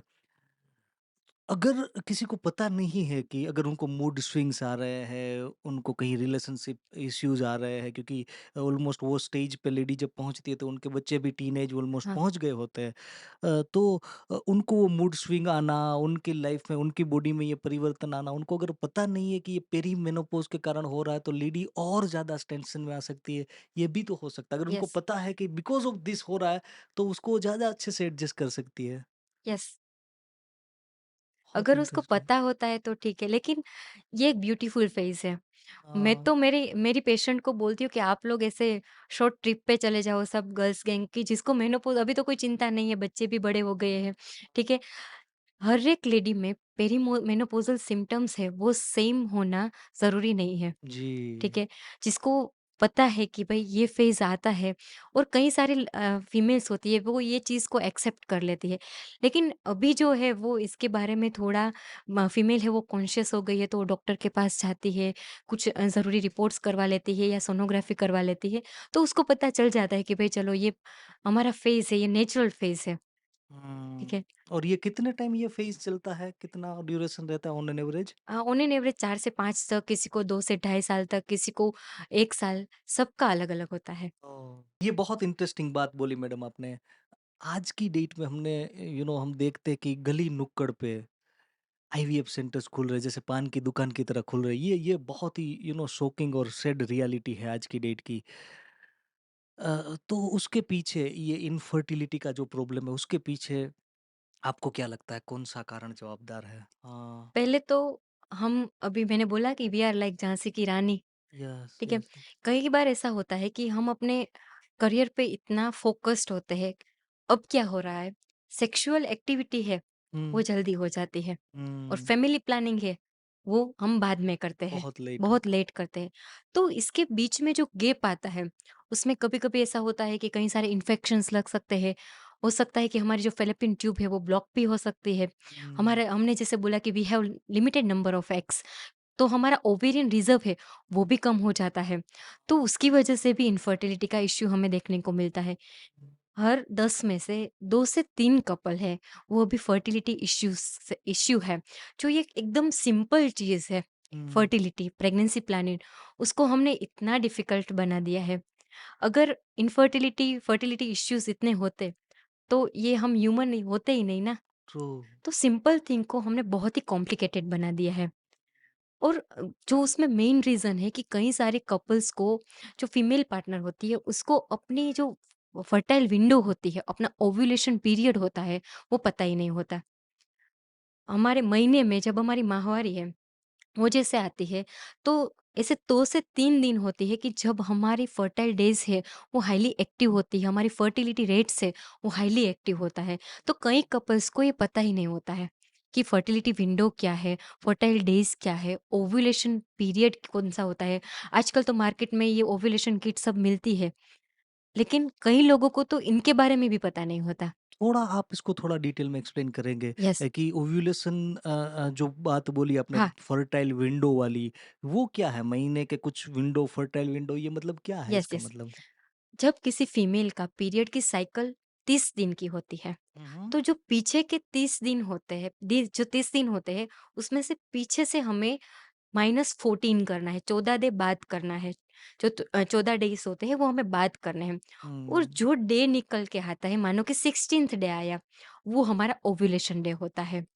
मानो किसी फीमेल की 28 दिन की साइकिल हो, तो -14 करना है और जो डे निकल के आता है, उनको हम ओव्यूलेशन डे कहते हैं। तो उसमें वो 28 दिन की एक्यूरेट रहता है साइकिल, मैडम कि यस, थोड़ा बहुत एक्यूरेट ऊपर-नीचे रहता हो है। सकता है उसमें थोड़ा 1-2? बड़ा हाँ, वही मैं आगे एक्सप्लेन हुँ, करूँगी कि ये ओव्यूलेशन डे होता है, उनके आगे के 3-4 दिन और पीछे के 3-4 दिन, जिसको हम फर्टाइल विंडो बोलते हैं, फर्टाइल डेज़ बोलते हैं। उसमें अगर रेगुलर सेक्सुअल इंटरकोर्स किया जाए या अल्टरनेटिव डेज़ पे सेक्सुअल इंटरकोर्स किया जाए, तो जो कंसेप्शन के चांसेस है, वो बढ़ जाते हैं। ओह! हुँ, और जो फीमेल बॉडी में जो ओवम होता है, जिसको हम अंडा बोलते हैं, उसका सर्वाइवल रेट होता है हमारी ह्यूमन बॉडी में, वो 24 से 36 आवर्स का होता है, ठीक है? और जो मेल का स्पर्म का जो सर्वाइवल रेट होता है फीमेल बॉडी में, वो 3 से 4 दिन का होता है। अगर ये परफेक्टली फर्टाइल विंडो में अगर कपल इंटरकोर्स करते हैं, तो जो कंसेप्शन के चांसेस है, वो बढ़ सकते हैं। तो जी, फर्टाइल विंडो का जानना बहुत ज़रूरी है। मार्केट में जो ओव्यूलेशन किट मिलती है, जी। आजकल डिजिटल भी मिलती है और सिंपल किट्स भी मिलते हैं। उनके बेसिस पे भी हमें पता चल जाता है कि ओव्यूलेशन हुआ है या नहीं। या आप अपने किसी रेडियोलॉजिस्ट या गायनेकोलॉजिस्ट के पास जाके अपनी ओव्यूलेशन स्टडी, जिनको हम फॉलिक्यूलर स्टडी बोलते हैं, वो करा के भी हमें पता चल जाता है कि भई हमारा ओव्यूलेशन हुआ है या नहीं, अंडा बना है तो वो कितनी साइज़ का है। तो उनके बेसिस पे अगर इंटरकोर्स किया जाए, तो कंसेप्शन है वो बढ़ सकते हैं। और ये ओव्यूलेशन किट वाला जो बात बोला आपने डिजिटल किट बोला और यस। नॉर्मल किट उसके बारे में थोड़ा एक्सप्लेन करेंगे प्लीज़? जो सिंपल किट होती है, उनमें हम चेक करते हैं तो उनमें खाली हमें इतना ही पता चलता है कि भई ओव्यूलेशन हुआ है। जो डिजिटल किट है आजकल मार्केट में मिल रही है, ईज़िली मिल रही है, उसमें हमें ये भी पता चल जाएगा भई ये अगर हम उसमें देखेंगे तो उसमें ये भी पता चल जाएगा अगर लो फर्टिलिटी डेज़ है, वो अपने मोबाइल के साथ कनेक्ट करने को होती है और हुँ। एप्लीकेशन डालने को होती है। उसमें बताते हैं कि भई ये लो फर्टिलिटी डेज़ है, ये हाइली फर्टाइल टाइम है, यहाँ ओह! यहाँ आप इंटरकोर्स करो। ये आपका पीक फर्टिलिटी टाइम है, पीक ओव्यूलेशन टाइम है, अभी आप इंटरकोर्स करो। ये आपका स्ट्रॉन्ग फर्टिलिटी टाइम है, यहाँ इंटरकोर्स करो। हुँ, बाद में फिर ये जो अलग-अलग आता है, मोबाइल में दिखाता है, उनके बेसिस पे अगर इंटरकोर्स करें, ये हुँ। ओव्यूलेशन किट की मदद लेंगे, तो भी कंसेप्शन के चांसेस है वो बढ़ सकते हैं। ओह! ये साइंटिफिक बात बोली साइंटिफिक आपने, बात है। बहुत इम्पोर्टेंट है। और इतनी सारी सुविधाएँ हैं आज की डेट में डेट जैसे में तो फिर भी कहीं न कहीं इनफर्टिलिटी रिलेटेड इश्यूज़ कई कई बार लोग अवेयर नहीं होते, ये भी बहुत इम्पोर्टेंट पॉइंट यस, पॉइंट है। अवेयरनेस बहुत ही नीडेड। देखो, फर्टिलिटी हम किनको बोलते हैं, इनफर्टिलिटी किसको बोलते हैं कि जब कोई कपल अपनी शादी के 1 साल जब वो बेबी बेबी प्लान करता है या फैमिली प्लान करता है, तो 1 साल तक वो कंटिन्यूअसली अपने फर्टाइल डेज़ पे इंटरकोर्स करता है विदाउट यूजिंग एनी कॉन्ट्रासेप्शन और बाद में भी बच्चा नहीं ठहर रहा है, तो ओह! उनको गायनेक के पास जाना है। बट एज लिमिट है, अगर आपकी एज 30 साल की है, तो आपको 1 साल तक वेट करना है विदाउट प्रोटेक्शन अगर आप इंटरकोर्स कर रहे हैं तो। हुँ, हुँ, हुँ। अगर आपकी एज 30 से ज़्यादा है, तो आपको मिनिमम 3 से 6 महीने तक की वेट करना है, फिर आपको गायनेक के पास जाना है, ठीक है? तो एज जितनी बड़ी है वहाँ पर थोड़ा जल्दी हाँ, ये ज़रूरी है। ज़रूरी है। देखो, मेल की तरफ से तो कोई प्रॉब्लम नहीं है, हाँ, लेकिन हमने बोला कि female are having a limited number of eggs. या तो ओवेरियन रिज़र्व है, वो उम्र के बढ़ने के साथ-साथ थोड़ा कम हो जाता है। जी, जी। तो ऐज है, वो फर्टिलिटी में बहुत ही इम्पोर्टेंट है। कई सारे पेशेंट ऐसे होते हैं कि जो पहले से ही डायबिटिक होते हैं, ओवरवेट होते हैं या उनको पहले से ही हाइपरटेंशन यानी कि बीपी की तकलीफ होती है, किसी को थायरॉइड हार्मोन की तकलीफ होती है। तो ये सब हमें रूल आउट करना बहुत ही ज़रूरी है। इसको हम बोलते हैं प्रीडिस्पोज़िंग फैक्टर। अगर हमें पता ही है कि हमारे यहाँ मुझे ये नॉन केस ऑफ हिस्ट्री है, तो मुझे तुरंत ही डॉक्टर के पास जाना है। ग्रेट। हुँ। तो ये भी बहुत ज़रूरी है कि हमें कब डॉक्टर को बताना है, कब हमें फर्टिलिटी है। आजकल कपल 1 से 2 महीने वो प्लानिंग करते हैं, ट्राई करते हैं और तुरंत ही डॉक्टर के पास चले जाते हैं। और इन इनफर्टिलिटी में मैडम आप क्या देखते हो एज़ अ डॉक्टर अगर कोई कपल आपके पास आता है तो क्या दोनों जवाबदार हो सकते हैं या जनरली वो लेडी को ज़्यादा उसके लिए वो हाँ, हाँ, हाँ। रिस्पॉन्सिबल लोग मानते हैं, ये मानते एक बहुत हैं, बड़ा मिथ है बहुत आई थिंक। ब्लेम करते हैं कि ये तुमको ये इनफर्टिलिटी ना है ना, तो ये तुम्हारी लेडी को बोलते हैं कि तुम्हारी वजह से है। देखो, हुँ, इनफर्टिलिटी में 40% फीमेल्स रिस्पॉन्सिबल होती है, 40% मेल की कोई रीजंस की वजह से होते हैं और बाकी का जो 20% होते हैं जहाँ सभी रिपोर्ट्स नॉर्मल आती है, जो लेडी होती है उसकी ट्यूब्स भी ओपन होती है, यूट्रस भी नॉर्मल होता है, ओवेरियन रिजर्व भी अच्छा होता है, फिर भी प्रेगनेंसी नहीं ठहरती, तो उसको हम अनएक्सप्लेन्ड इनफर्टिलिटी में लेबल करते हैं। तो इनफर्टिलिटी मेल्स के कारण भी हो सकती है, फीमेल्स के कारण भी हो सकती है, कई सारे रीजंस होते हैं। तो एक मेल को ब्लेम करना और एक फीमेल को ब्लेम करना, वो I think it's not a good thing कि हम एक को ही ब्लेम करें। हुँ। और मेल इनफर्टिलिटी या फीमेल इनफर्टिलिटी में आपको क्या लगता है कौन से रीजंस मेनली जवाबदार है? मेनली जैसे स्ट्रेस वाला जैसे साइकोलॉजिकल रीजंस भी हो सकता है क्या आपका मेन? यस, स्ट्रेस आजकल बहुत बढ़ गया है। कई सारे ऐसे टास्क होते हैं, ये पूरा करना है, वो पूरा करना है, घर का काम करते हैं, ऑफिस का काम करते हैं, फिर भी वापस आके घर का काम करते हैं और बाद में बचा होता है हमारा इंस्टाग्राम, फेसबुक, वो भी हम देर रात तक देखते हैं। हुँ, बायोलॉजिकल क्लॉक क्या है? टाइम पे सोना, टाइम पे जगना। हुँ, आप रात को 2 बजे तक जगते हैं, सुबह को 8-9 बजे तक सोते रहते हैं, तो you are not following your biological clock. Hmm, hmm, hmm, ठीक है? हुँ। तो स्लीप बहुत ही इम्पोर्टेंट है। 2 बजे रात के 2 बजे हमारी हाइपोथैलेमस कन्फ्यूज़ हो जाती है हुँ, कि हुँ, भई ये दिन चल रहा है या रात चल रही है। हम क्या करते हैं, रात को देर रात तक जगते हैं, सुबह लेट उठते हैं, क्या सुबह जल्दी उठ जाते हैं। Hmm, sleep is also important thing. Hmm. और हमने पूरा अक्खड़-बक्खड़ कर दिया है। और ट्रू। जो मेन कॉज़ होता है, हमने बोला कि irregular period, obesity, diabetes, blockage of fallopian tube, कभी-कभी ऐसा होता है कि यूट्रस है, उसका शेप है वो अच्छा नहीं होता या परफेक्ट शेप में नहीं होता। कभी-कभी हुँ, ऐसा होता है कि एक फैलोपियन ट्यूब ब्लॉक होती है, कभी-कभी ऐसा होता है कि दोनों फैलोपियन ट्यूब ब्लॉक होती है। पीसीओडी की वजह से भी इनफर्टिलिटी होती है, लेट मैरेजेस की वजह से भी इनफर्टिलिटी होती है। कई सारी बार पेशेंट आते हैं और हम देखते हो तो उसको, जो फीमेल पेशेंट होती है उसको वजाइनल इन्फेक्शन की भी हिस्ट्री होती है। तो ओह! उनको भी रूल आउट करना बहुत ही ज़रूरी है। हुँ, कभी-कभी हम क्या करते हैं, जो रूट कॉज़ होता है फर्टिलिटी का, उनको भूल जाते हैं जी। और ultimately we are always blaming hormones. Hmm, तो भई हार्मोन का हार्मोन बिगड़े इम्बैलेंस, क्यों? इम्बैलेंस क्यों हुआ? इम्बैलेंस क्यों हुआ? तुम अपनी हुँ, लाइफ़स्टाइल चेंज करो। जी। मैंने बोला ना कि प्रेगनेंसी बहुत ही ब्यूटीफुल थिंग है, बहुत ही सिंपल थिंग है, जिनको हमने कॉम्प्लिकेटेड बना दिया है। मैडम ये सही में थॉट प्रोवोकिंग बात है। कुछ दिन पहले हम लोग एक आयुर्वेदा डॉक्टर, बहुत फेमस आयुर्वेदा आयुर्वेदा डॉक्टर के साथ हम लोग इंटरव्यू इस तरीके से कर रहे थे और उन्होंने भी सेम चीज़ बोली कि जिस तरीके से लाइफस्टाइल हमारी चेंज हो रही है, जिस तरीके से हमारी फूड हैबिट चेंज हो रही है, लेस एक्सरसाइज, जो अपना जो एग्जैक्ट डिटो टू डिटो जो अभी आप बात बोल रहे हो, वो हर एक रोग के साथ कनेक्टेड है, चाहे वो क्यों ना गट हेल्थ हो, चाहे मेंटल हेल्थ हो, सबके साथ कनेक्टेड है। और स्ट्रेस लेवल का बढ़ना, आज की डेट में मैडम योगा और मेडिटेशन के बारे में बहुत ज़्यादा है, तो इसमें ये क्या, इसका क्या रोल है? मेडिटेशन, मैंने आपको बोला कि मैं हर एक पेशेंट को ऐसे एडवाइस देती हूँ कि आप 30 मिनट आपके लिए निकालें, जी। जिसमें आप डीप मेडिटेशन में बैठ सकती है। हाँ। मेडिटेशन क्या करता है? It is a kind of detoxification process, या या ठीक है? और योगा, हुँ, योगा भी आप इसलिए, फ्लेक्सिबिलिटी तो आएगी ही आएगी, लेकिन उसकी वजह से योगा हम क्यों करते हैं? फ्लेक्सिबिलिटी के लिए करते हैं ऐसा नहीं है। वो हमारी डे टू डे लाइफ में भी उतना ही इम्पोर्टेंट है। कभी-कभी ऐसा हो जाता है कि हम बहुत ही वो क्या बोलते हैं कि बहुत ही बिज़ी हो जाते हैं, तो हमारा मेडिटेशन, योगा सब हम मिस कर देते हैं। हुँ, तो योगा, मेडिटेशन, एक्सरसाइज़ेज़, वो सब हमें डे टू डे लाइफ में इंक्लूड करनी है। एक दिन किया, एक दिन नहीं किया, ऐसा बिल्कुल भी नहीं है। हुँ, और पे जो फीमेल होती है, हम बोलते हैं कि वो मल्टीटास्किंग है।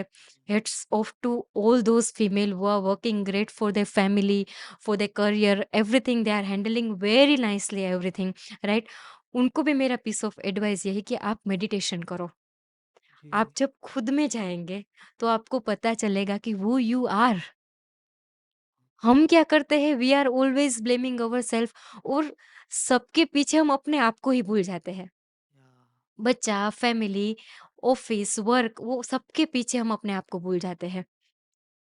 और जब हेल्थ की वैल्यू रियलाइज़ होती है, तभी कभी-कभी ऐसा लगता बहुत है कि लेट बहुत हो लेट गया हो। है, बहुत ही लेट हो जाता है। इट्स अ काइंड ऑफ, मैं जब मैं रूरल में प्रैक्टिस कर रही हूँ, मेरे लिए बहुत ही इमोशनल मोमेंट ये सब होती है, क्योंकि रूरल में ज़्यादातर महिलाएँ हैं। वो घर का काम ज़्यादा करती है, वो इतनी पढ़ी-लिखी होती नहीं है। घर का काम करती है, खेत में जाती है, बच्चे को सँभालती है।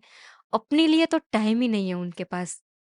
कुछ आके ऐसा नॉर्मल हेल्थ चेकअप करा लिया, अपने हेल्थ के लिए कुछ ऐसे क्वेश्चंस कर दिए, उनको भी उनमें उसको ये पूछने पे भी ऑकवर्ड फ़ील होता है, और जब पता चलता है कि ये सिम्पटम्स आए हैं, तब तक तो बहुत ही लेट हो चुका होता है।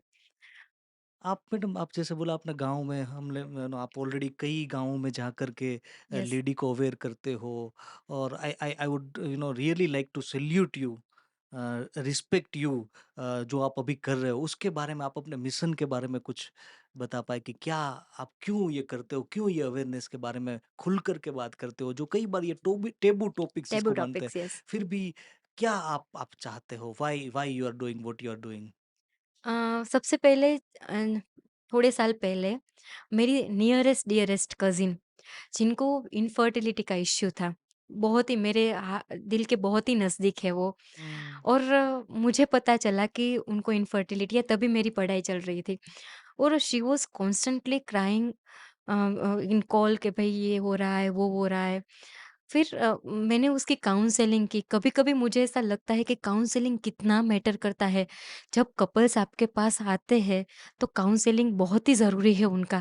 क्योंकि हाँ। कभी-कभी ऐसा होता है, मैंने आपको बोला कि फर्टाइल डेज़ का ही पता नहीं चलता। जी, जी। फिर मेरी जो कज़िन है उनकी हमने काउंसलिंग की, तभी मेरी पढ़ाई चल रही थी, तो मेरे एक डॉक्टर है उनको कंसल्ट करके फिर हमने दवाइयाँ चालू की और उनको प्रेगनेंसी कंसीव हुई। तो मैंने जो उसके चेहरे पे जो खुशी थी, जो हैप्पीनेस थी उनके फेस पे, मैंने देखी। मैंने सोचा कि यार, ये तो कितने सारी लड़कियों के साथ हो रहा है।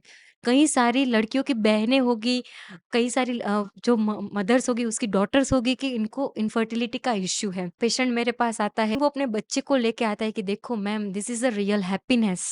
वाह! और कभी-कभी 1 महीने के ऊपर 15 दिन चढ़ जाते हैं और अपनी यूरिन प्रेगनेंसी टेस्ट किट का फ़ोटो भेजते हैं मेरे को और दिखाने आते हैं, और वो जो उनके फ़ेस पे जो खुशी होती है, आँख में आँसू होते हैं, this is the blessing for me. Money कभी भी मैटर नहीं करते, ये कुछ लाइफ़ के ब्यूटीफुल मोमेंट्स में मोमेंट से है। है। और मैं आई एम और उनके लिए कहीं न कहीं आप माध्यम यस, बनते हो। माध्यम। I am a very good follower of Bhagavad Gita हाँ, and strongly believing in the law of karma. हाँ। राइट। तो कभी भी वो उनके जो 2 से 3% ब्लेसिंग है, वो कभी भी मुझे काम आ सकते हैं। हाँ। और मैं कई सारे स्कूल में जाके लड़कियों को ये समझाती हूँ कि भाई, मेंस्ट्रुअल हेल्थ अवेयरनेस क्या है, क्योंकि जब हम पढ़ते थे तब हुँ। हमारा रिप्रोडक्टिव वाला चैप्टर था ना, वो तो स्किप ही हो जाता ट्रू, था। क्योंकि ये टैबू मानते हैं, बोलते हैं यस, इसकी बात करना ये गंदी बात नहीं गंदी करनी बात है। चाहिए। Sexual health awareness is very must in our country. या पीपल को लोगों को सेक्स के बारे में पता है, लेकिन सेक्सुअल हेल्थ अवेयरनेस क्या है, वो उनके नहीं बारे है। में नहीं पता। तो ये बहुत ही ज़रूरी है। रूरल मैंने क्यों चूज़ किया? क्योंकि मैं एक गाँव से बिलॉन्ग करती हूँ। मेरे मम्मी-पापा भी फार्मर हैं, ठीक है? हुँ, बहुत अच्छी-अच्छी मेमोरीज़ है मेरी जुड़ी है गाँव के साथ। तो मुझे ऐसा लगा कि rather than serving in town, जो मेरे पास है, उनको मुझे गाँव में जाके एक्सप्लोर करना है। That's why I am working in rural. हाँ। और कुछ ऐसी स्टोरीज़ जो आप बताना चाहें, आप गाँव पे गए हो, वहाँ पर आपने क्या नोटिस किया, जो कुछ शेयर करना चाहें आप? यस, मैं मेरे एक पेशेंट के बारे में बताऊँगी। अ, बिफोर 4 इयर्स वो पेशेंट मेरे पास आता है, ऐसे कैज़ुअल आता है, दूसरे एक पेशेंट को लेके आता है हुँ, और मुझे बात करता है कि ma'am, we are also suffering from this kind of thing, that is fertility. हुँ, ट्राई कर रहे हैं लेकिन हो नहीं रहा है। तो मैंने उसको कैज़ुअली बोल दिया कि भई, आपने रिपोर्ट्स करवाए हैं? तो दे वर लाइक कि यस, हमने रिपोर्ट्स करवाए हैं। मैंने बोला, तो क्या आप आ सकते हैं मेरे पास? तो वो लो उन्हें उसने उन लोगों ने बोला कि हाँ, हम आ सकते हैं। फिर वो मेरे पास आए। मैंने उनके रिपोर्ट देखे, सब कुछ नॉर्मल था, एवरीथिंग वाज़ परफेक्ट। देन मैंने हस्बैंड के रिपोर्ट देखे, तो उसमें थोड़ा सीमेन में इश्यू था। हुँ, अ, कुछ डॉक्टर्स ने उसको बोला था कि आपको आईवीएफ की तरफ जाना पड़ेगा। जी। मैंने उनको बोला कि भैया, थोड़ा टाइम मुझे दो। मैंने थोड़े उसको डाइटरी हैबिट्स चेंज करने को बोला, थोड़े योगा, मेडिटेशन, थोड़ी अच्छी-अच्छी किताबें। यस, माय फेवरेट बुक जो मैं पेशेंट को बोलती हूँ कि आप पढ़ो, वो power of your subconscious mind, one of the my favourite book, मैं सब पेशेंट को बोलती हूँ। हुँ, हुँ, मैंने कुछ बुक सजेस्ट करी उनको पढ़ने के लिए, कुछ दवाइयाँ दी। 2 महीने के बाद उनका फ़ोन आता है कि मैम, कुछ हुआ नहीं, तो अब हम आईवीएफ करवा लेते हैं। मैंने बोला, आप मेरे लिए 1 महीना रुक जाओ। और फिर अचानक उस दिन रक्षाबंधन थी हुँ, और मुझे फ़ोन आता है कि मैम, 1 महीना और 15 डेज़ हो गया, मुझे अभी तक पीरियड नहीं आया और मुझे नौसिया जैसा फ़ील हो रहा है। मैंने बोला, आपने टेस्ट किया? वो बोल रहा है कि नहीं, अभी तक नहीं किया। मैंने बोला, अभी आप टेस्ट करो। और विदिन फ्यू सेकंड वो मुझे फ़ोन करती है और बोल रही है कि madam, it is showing 2 lines. मैंने बोला, yes, you are congratulation, you are pregnant.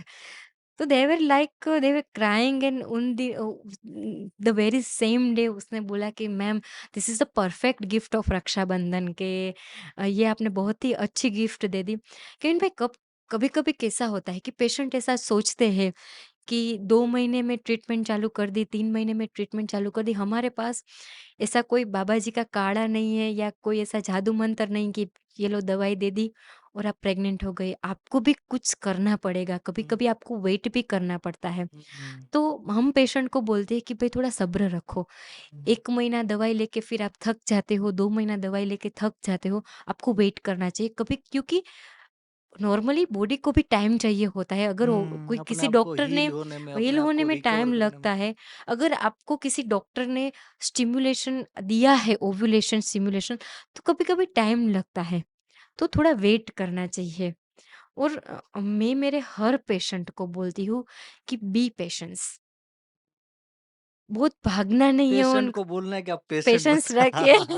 क्या बात है। कई बार ऐसा होता है कि नॉर्मल प्रेगनेंसी लोग नहीं हो पाती या कुछ भी एक्स वाई जी रीज़न है, जैसे कि जो है रिज़र्व अंडे का जो रिज़र्व है वो ख़त्म हो चुका है, एक्स वाई जी रीज़न, और वो नेचुरल वे में लेडी का प्रेग्नेंट होना, कपल का प्रेग्नेंट होना पॉसिबल नहीं है। तो ऐसे में उनके पास कौन-कौन से ऑप्शन रहते हैं, और एज़ अ गायनेकोलॉजिस्ट आप उनको क्या एडवाइस देते हो?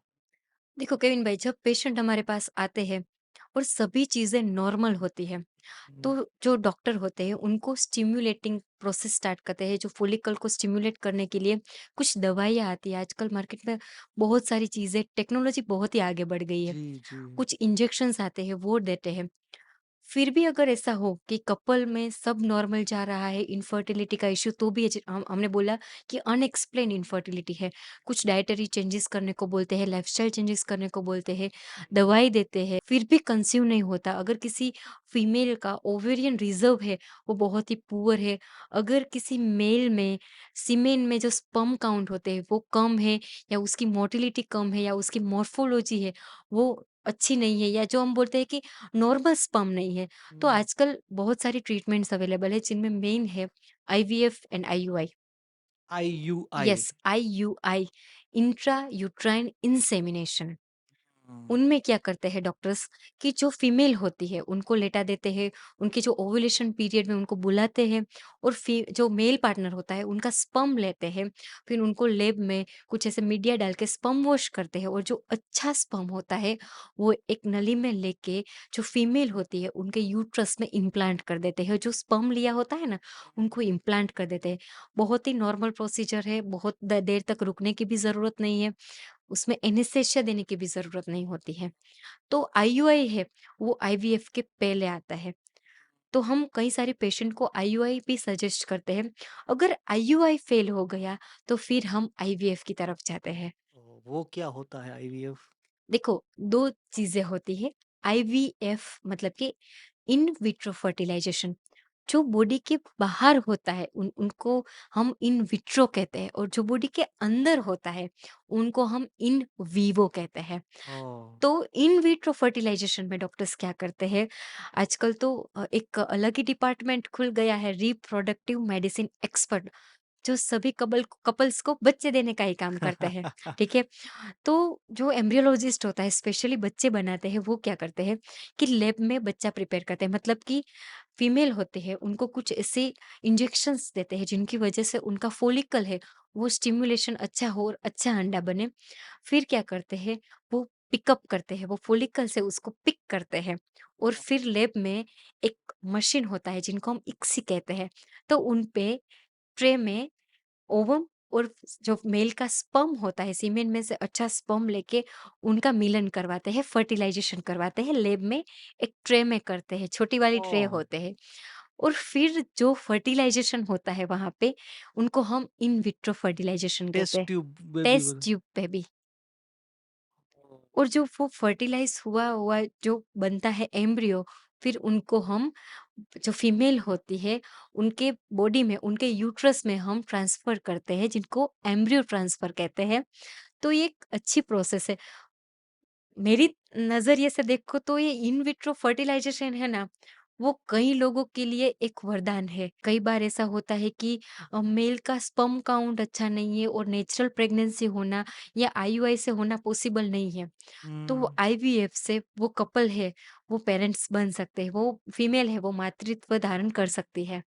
और अगर एक बार आईवीएफ कराया, पहली बार फेल हो गया, तो दूसरी बार ये नेचुरल होता है फेल होना या yes, natural? Yes, yes. Fail होना नेचुरल होता है। कभी-कभी ऐसा होता है कि फीमेल की बॉडी में जो हम बोलते हैं ना कि इम्प्लांटेशन के लिए अच्छा इम्प्लांटेशन ना हो, कभी-कभी ऐसा होता है कि हार्मोन से वो अच्छे से सीक्रेट ना किए हुए हो या जो यूट्रस होता है, वो एम्ब्रियो है, उनको एक्सेप्ट ना कर पाए, तो कई सारे रीज़न्स होते हैं आईवीएफ फेल होने के। हुँ। लेकिन ये जो है वो 3 कॉमन है कि जो इम्प्लांटेशन अच्छे से ना हो, उनकी वजह से भी फेलियर है, वो हो सकता है। और ऐसी हाइपोथेटिकल सिचुएशन हम लेते हैं कि जहाँ पर रिज़र्व है ही नहीं, कुछ है ही नहीं, अंडे नहीं हैं, तो और उनको वो लेडी को अगर मातृत्व वो चाहिए, कहीं न कहीं उनको प्रेग्नेंसी करना है, तो उनके लिए कोई ऑप्शन रहता है? हाँ, रहता है एग्स फ्रीज़िंग का हमारे पास बहुत अच्छा ऑप्शन है। Eggs freezing yes. वो क्या होता है? देखो कभी ऐसा होता है कि अ, कुछ ऐसी फीमेल्स होती है जिनको उनका ओवेरियन रिजर्व टेस्ट करवाया और उनकी इच्छा ये है कि मुझे लेट मैरिज करने है, परफेक्ट पार्टनर नहीं मिला या मुझे लेट प्रेगनेंसी प्लान करनी है, तो वो अपने एग्स है वो फ्रीज करवा सकती है ओह! और फ्यूचर में वो जो फ्रीज्ड एग्स है उनको वो फिर से यूज कर सकती है अपने फर्टिलाइजेशन के लिए। क्या बात कर रहे हो? यस, फ्रीज़िंग अगर फ्रीजिंग। तो फिर उनको वो दौरान वो जो फ्रीज़ किए हुए उस टाइम पे उनको वो पीरियड्स का नहीं आते, क्या होता है? वो नेचुरली रहता है वो जैसे होता है वही? नहीं, जो फ्रीजिंग वाले एग्स होते हैं वो हमें सेपरेट रखते हैं? अ, वो उसको क्रियो टैंक बोलते हैं और लिक्विड नाइट्रोजन की अंदर उनको रखने के होते हैं। बाहर उनको फ्रीज़ करते हैं, बाहर निकाल के? हाँ, बाहर निकाल के उसको फ्रीज करते हैं। एक ओह! टैंक आता है क्रियो टैंक करके।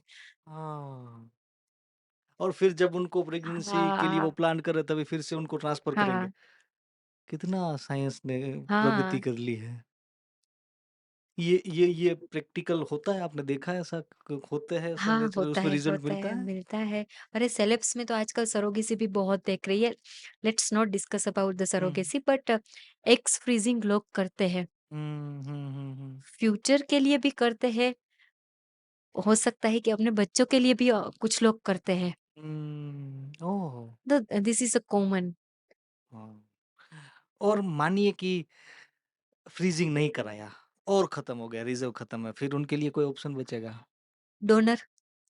मतलब क्या डोनर मतलब? अपने जो एग्स होते हैं, फीमेल के अंदर एग्स जैसे लिमिटेड नंबर ऑफ एग्स है हमारी बॉडी में, हुँ। तो फीमेल है, वो किसी और फीमेल्स के पास से ओवम एग्स है, वो ले सकती है, जिसको हम डोनर साइकिल बोलते हैं। ओह! यस। हाँ, तो ऐसे केस में नेचुरल प्रेगनेंसी पॉसिबल होती है डोनर वाले केस में? डोनर वाले केसेस में नेचुरल प्रेगनेंसी पॉसिबल नहीं होती, क्योंकि हमें एग्स को डोनर जो हम डोनर के पास से एग्स लेते हैं, उनको हमें बनाना तो आईवीएफ लैब में ही पड़ेगा और बच्चा बना के ही हमें फीमेल यूट्राइन कैविटी है, उसमें ट्रांसफर करना पड़ता तो है। लेडी मतलब ये पर्टिकुलर सिचुएशन है वो डोनर वाली से, वहाँ पर आइडेंटिटी गुप्त रखी जाती है जो डोनर होती यस, है उनकी? यस, गुप्त रखनी क्योंकि कई पड़ती। बार लेडी को वो अंदर से वो एक गिल्टी गिल्ट फीलिंग वो रहता है शायद डोनर के केस में ऐसा हाँ, पॉसिबल हो। वो सब कॉन्फिडेंशियल रखना पड़ता है। जी। आपने बहुत कितनी इंटरेस्टिंग बात बोली थी स्टार्टिंग में ही इतनी सिंपल प्रोसेस को हमने बहुत बहुत ही ज़्यादा कॉम्प्लिकेटेड डिफ़िकल्ट करके बना रखा दिया है है। क्योंकि हमें बहुत ज़्यादा आज की डेट में हमने देखा है कि लोग पास्ट के रिग्रेट्स में जीते हैं फ्यूचर के प्लानिंग्स में रहते हैं प्रेजेंट में जी नहीं पाते और मैं एक बहुत इंटरेस्टिंग इंटरव्यू देख रहा था विद्या बालन जी का हुँ, हुँ। कि उन्होंने बोला कि कई बार हम लोग मानते हैं कि ये जो इनसिक्योरिटी है वो हमारे साथ ही कनेक्टेड है ऊपर के लेवल के जो लोग फेमस है उनके साथ ये नहीं होता होगा लेकिन ये जो इंटरव्यू था उन्होंने बोला कि मैं अपनी बॉडी को लेकर के बहुत ही ज़्यादा हाईली कॉन्शियस थी थोड़ा भी वजन बढ़ गया थोड़ा भी घट गया और वो जो कॉन्शियसनेस थी वो मेरे को कहीं ना कहीं स्ट्रेस या वो डिप्रेशन लेवल तक वो कहीं न कहीं लेके चली गई। और आज की डेट में हम लोग देखते हैं इंस्टाग्राम का ये कल्चर है, कोई रील में या कोई पर्टिकुलर वीडियो में 150 लाइक आया और दूसरे में 500 आ गया तो अपने को लगा यार बहुत अच्छे सेलिब्रिटी बन गए, तीसरे में अगर 300 आ गया तो बोलता है कि यार मूड स्विंग्स होते रहते हैं। तो आज की लाइफ़स्टाइल में कि जहाँ पर इतनी सारी कॉम्पिटिशन्स है, लोग बहुत ज़्यादा ओवरली बॉडी कॉन्शियस होते जा रहे हैं, वहाँ पर अपने आप को कहीं न कहीं इम्पोर्टेंस देना, आई थिंक ये बहुत ही बहुत ज़रूरी ही है। ज़रूरी है। और आप काउंसलिंग में आई थिंक वही उनको देते होंगे guidance. Me time, me yes. Time is must.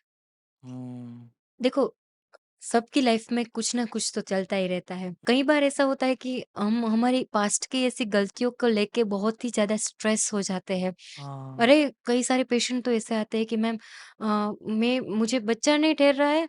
मैं वो फंक्शन में गई ना तो वो आंटी बोल रही थी कि यार फलाने की बहू को तो बच्चा हो गया। तुम तो उसके पहले आई हो लेकिन तुम्हें बच्चा नहीं हुआ। ये जो कंपैरिज़न का जो ट्रेंड चल रहा है ना केविन भाई अभी, हुँ। सभी जगह पे कंपैरिज़न है, सभी जगह पे। जी, जी, जी। I don't know why they are showing off their self यार कि कुछ भी कर लेते हैं। हुँ। लेकिन ये नहीं सोचते कि वो आंटी जी ने और कुछ कहीं किसी भी लोग ने वो फीमेल को ऐसा बोला कि भई तेरे को प्रेग्नेंसी नहीं रुक रही है, तेरे में कोई खराबी होगी, वो क्या इम्पैक्ट करेंगी उन फीमेल पे? कई बार तो वो स्ट्रेस की वजह से भी प्रेग्नेंसी नहीं होती क्योंकि हार्मोन पूरी तरह से इम्बैलेंस हो जाते हैं। बहुत ज़्यादा स्ट्रेस ले लिया, उसकी वजह से नींद नहीं आती और उसकी वजह से हम क्या करते हैं, कभी-कभी अल्कोहल ले लेते हैं, स्मोकिंग कर लेते हैं, कोई एडिक्शन में पड़ जाते हैं। वो भी हमारी बॉडी में कितना इफ़ेक्ट करता है। आजकल कल तो फर्टिलिटी का मेन रीज़न भी ये है, एडिक्शन। इनफर्टिलिटी। इनफर्टिलिटी का मेन रीज़न एडिक्शन है। लोग स्मोकिंग कर रहे हैं, ड्रग्स ले रहे हैं कुछ लोग। एक्टिव मैंने बोला ना कि एक्टिव स्मोकर भी और पैसिव स्मोकर बनना भी बहुत खराब बात है। Hmm. Ultimately you are inhaling some things inside your body. इसलिए मैंने बोला कि सेक्सुअल हेल्थ अवेयरनेस बहुत ही ज़रूरी है। पेशेंट को जब अपनी शादी होने को हो, जब वो कपल की वो बोल रहे हैं कि उसकी एंगेजमेंट फिक्स हो जाए, उसके पहले दोनों को अपने चेकअप्स करवाने बहुत ही ज़रूरी होते हैं। और जब कपल प्लानिंग करती है प्रेगनेंसी के लिए, तब प्री कंसेप्शन काउंसलिंग भी करवाना चाहिए। क्योंकि उनके बेसिस में आपको पता चलेगा कि भाई खरेखर जो होती है इजीली कंसेप्शन की मेथड कौन सी है, ओह! उसकी अवेयरनेस भी बहुत ही ज़रूरी है। आजकल लोगों को गायनेकोलॉजिस्ट और डॉक्टर के पास जाना ही नहीं है। सब इंटरनेट पे गूगलिंग करना है। क्योंकि ये बहुत ये देखिए मैंने मैंने कहीं पर सुना था कि जब लेडी को पता चलता है, correct me if I wrong, कि जब उनको पता चलता है कि वो प्रेग्नेंट है, तब तक तो जो बेबी है उसका ब्रेन का डेवलपमेंट चालू हो जाता है। तो इसलिए ये बहुत ज़रूरी है कि लेडी जब वो हाँ, कंसेप्शन के लिए ट्राई करे, प्रेगनेंसी के लिए अपने आप को प्रिपेयर करे, तब उसके उनकी जो बॉडी है उसमें आयरन का जो लेवल है वो सफिशिएंट हो। Is it true? यस। हम जब पेशेंट हमारे पास प्री कंसेप्शन प्लानिंग के लिए आते हैं, तो हम उनको विटामिन्स क्यों देते हैं? क्योंकि जो हमारी ओवरीज़ है, जो अंडे हैं, उनको भी विटामिन्स की ज़रूरत होती है। या उनको भी मिनरल्स की ज़रूरत होती है, उनको भी फॉलिक एसिड की ज़रूरत होती है। जो फॉलिक एसिड है, वो बहुत ही इम्पोर्टेंट है, यस, आयरन एंड बराबर? Folic acid, yes. कभी-कभी क्या होता है कि गाँव में तो कई सारे पेशेंट आते हैं, 4 मंथ्स की प्रेगनेंसी पे आते हैं और बोलते हैं कि हमें तो कुछ हो नहीं रहा था ना, कुछ सिम्पटम्स ही नहीं दिख रहे थे, हम तो बिल्कुल फाइन थे, इसलिए हमें डॉक्टर के पास नहीं आना। लेकिन प्रेगनेंसी में जो आगे के 3 महीने होते हैं, जिनको जी, हम जी। फर्स्ट ट्राइमेस्टर बोलते हैं, वो बहुत ही क्रूशियल होते हैं। उनमें हुँ। कुछ सप्लीमेंट्स की बहुत ही ज़रूरत होती है, हुँ, हुँ, हुँ। तो वो मिस आउट कर देते हैं।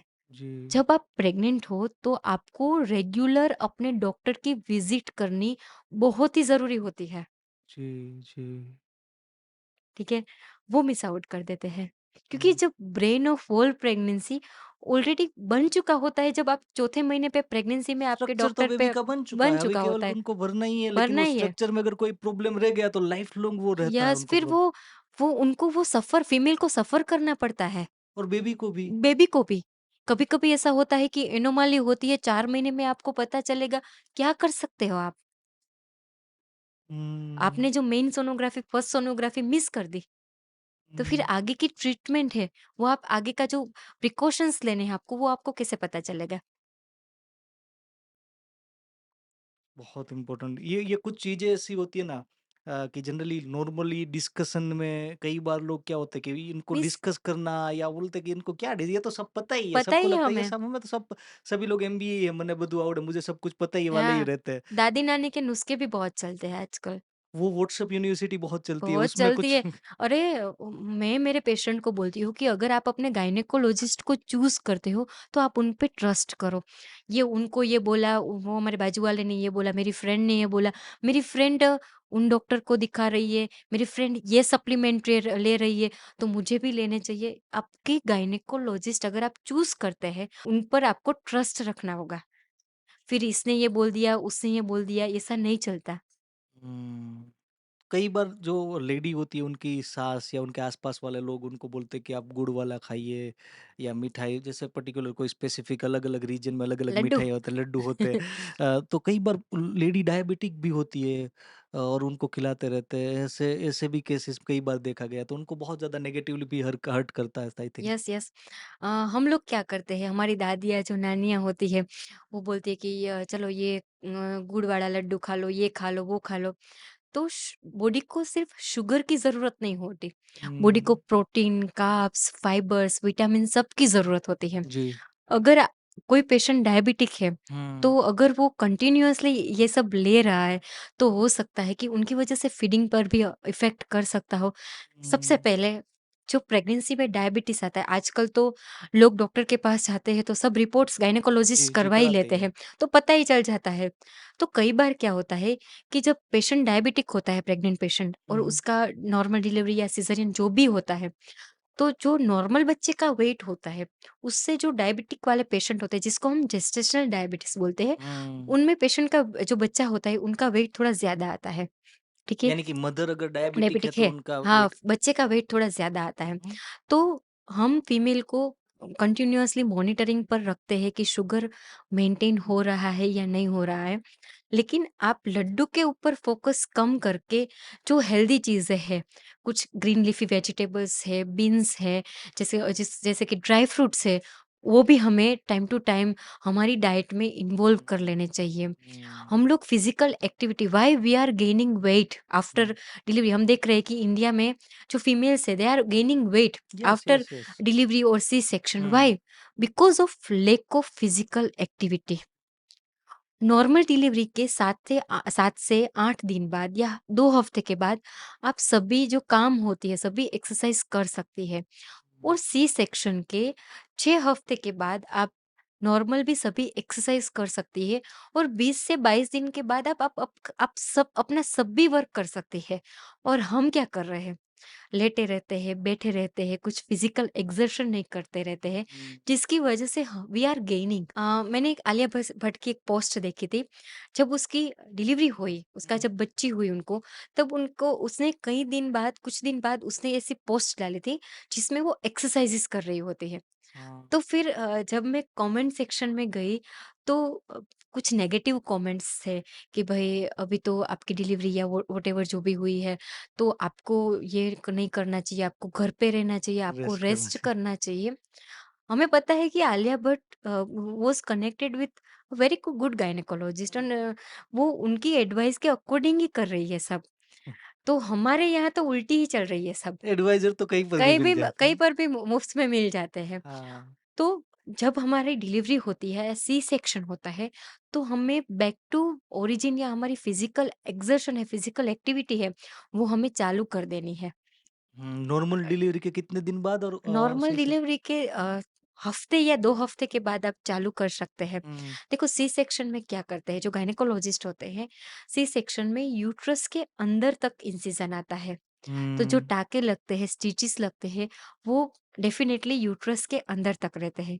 तो मिनिमम 6 हफ्ते लगते हैं उनको डेढ़ हील। महीना करीबन। हाँ, नहीं, हाँ, डेढ़ महीना लगता है उनको हील होने में। हुँ, तो बाद में आप सभी हेवी एक्सरसाइज़ जैसे जॉगिंग, स्ट्रेचिंग, आप लिफ्टिंग सब कर सकते हो। ओके। और हम यहाँ कुछ नहीं करते, हाँ, लेटे 3-3 रहते 4-4 हैं। महीने तक लेटे रहती थी। 3-3, 4-4 महीने तक कई महिलाएँ तो अपना जो वर्क होता है वो भी स्विच ऑन नहीं करती। हुँ। तो ये भी बहुत ज़रूरी है, ये अवेयरनेस आना भी बहुत ज़रूरी है।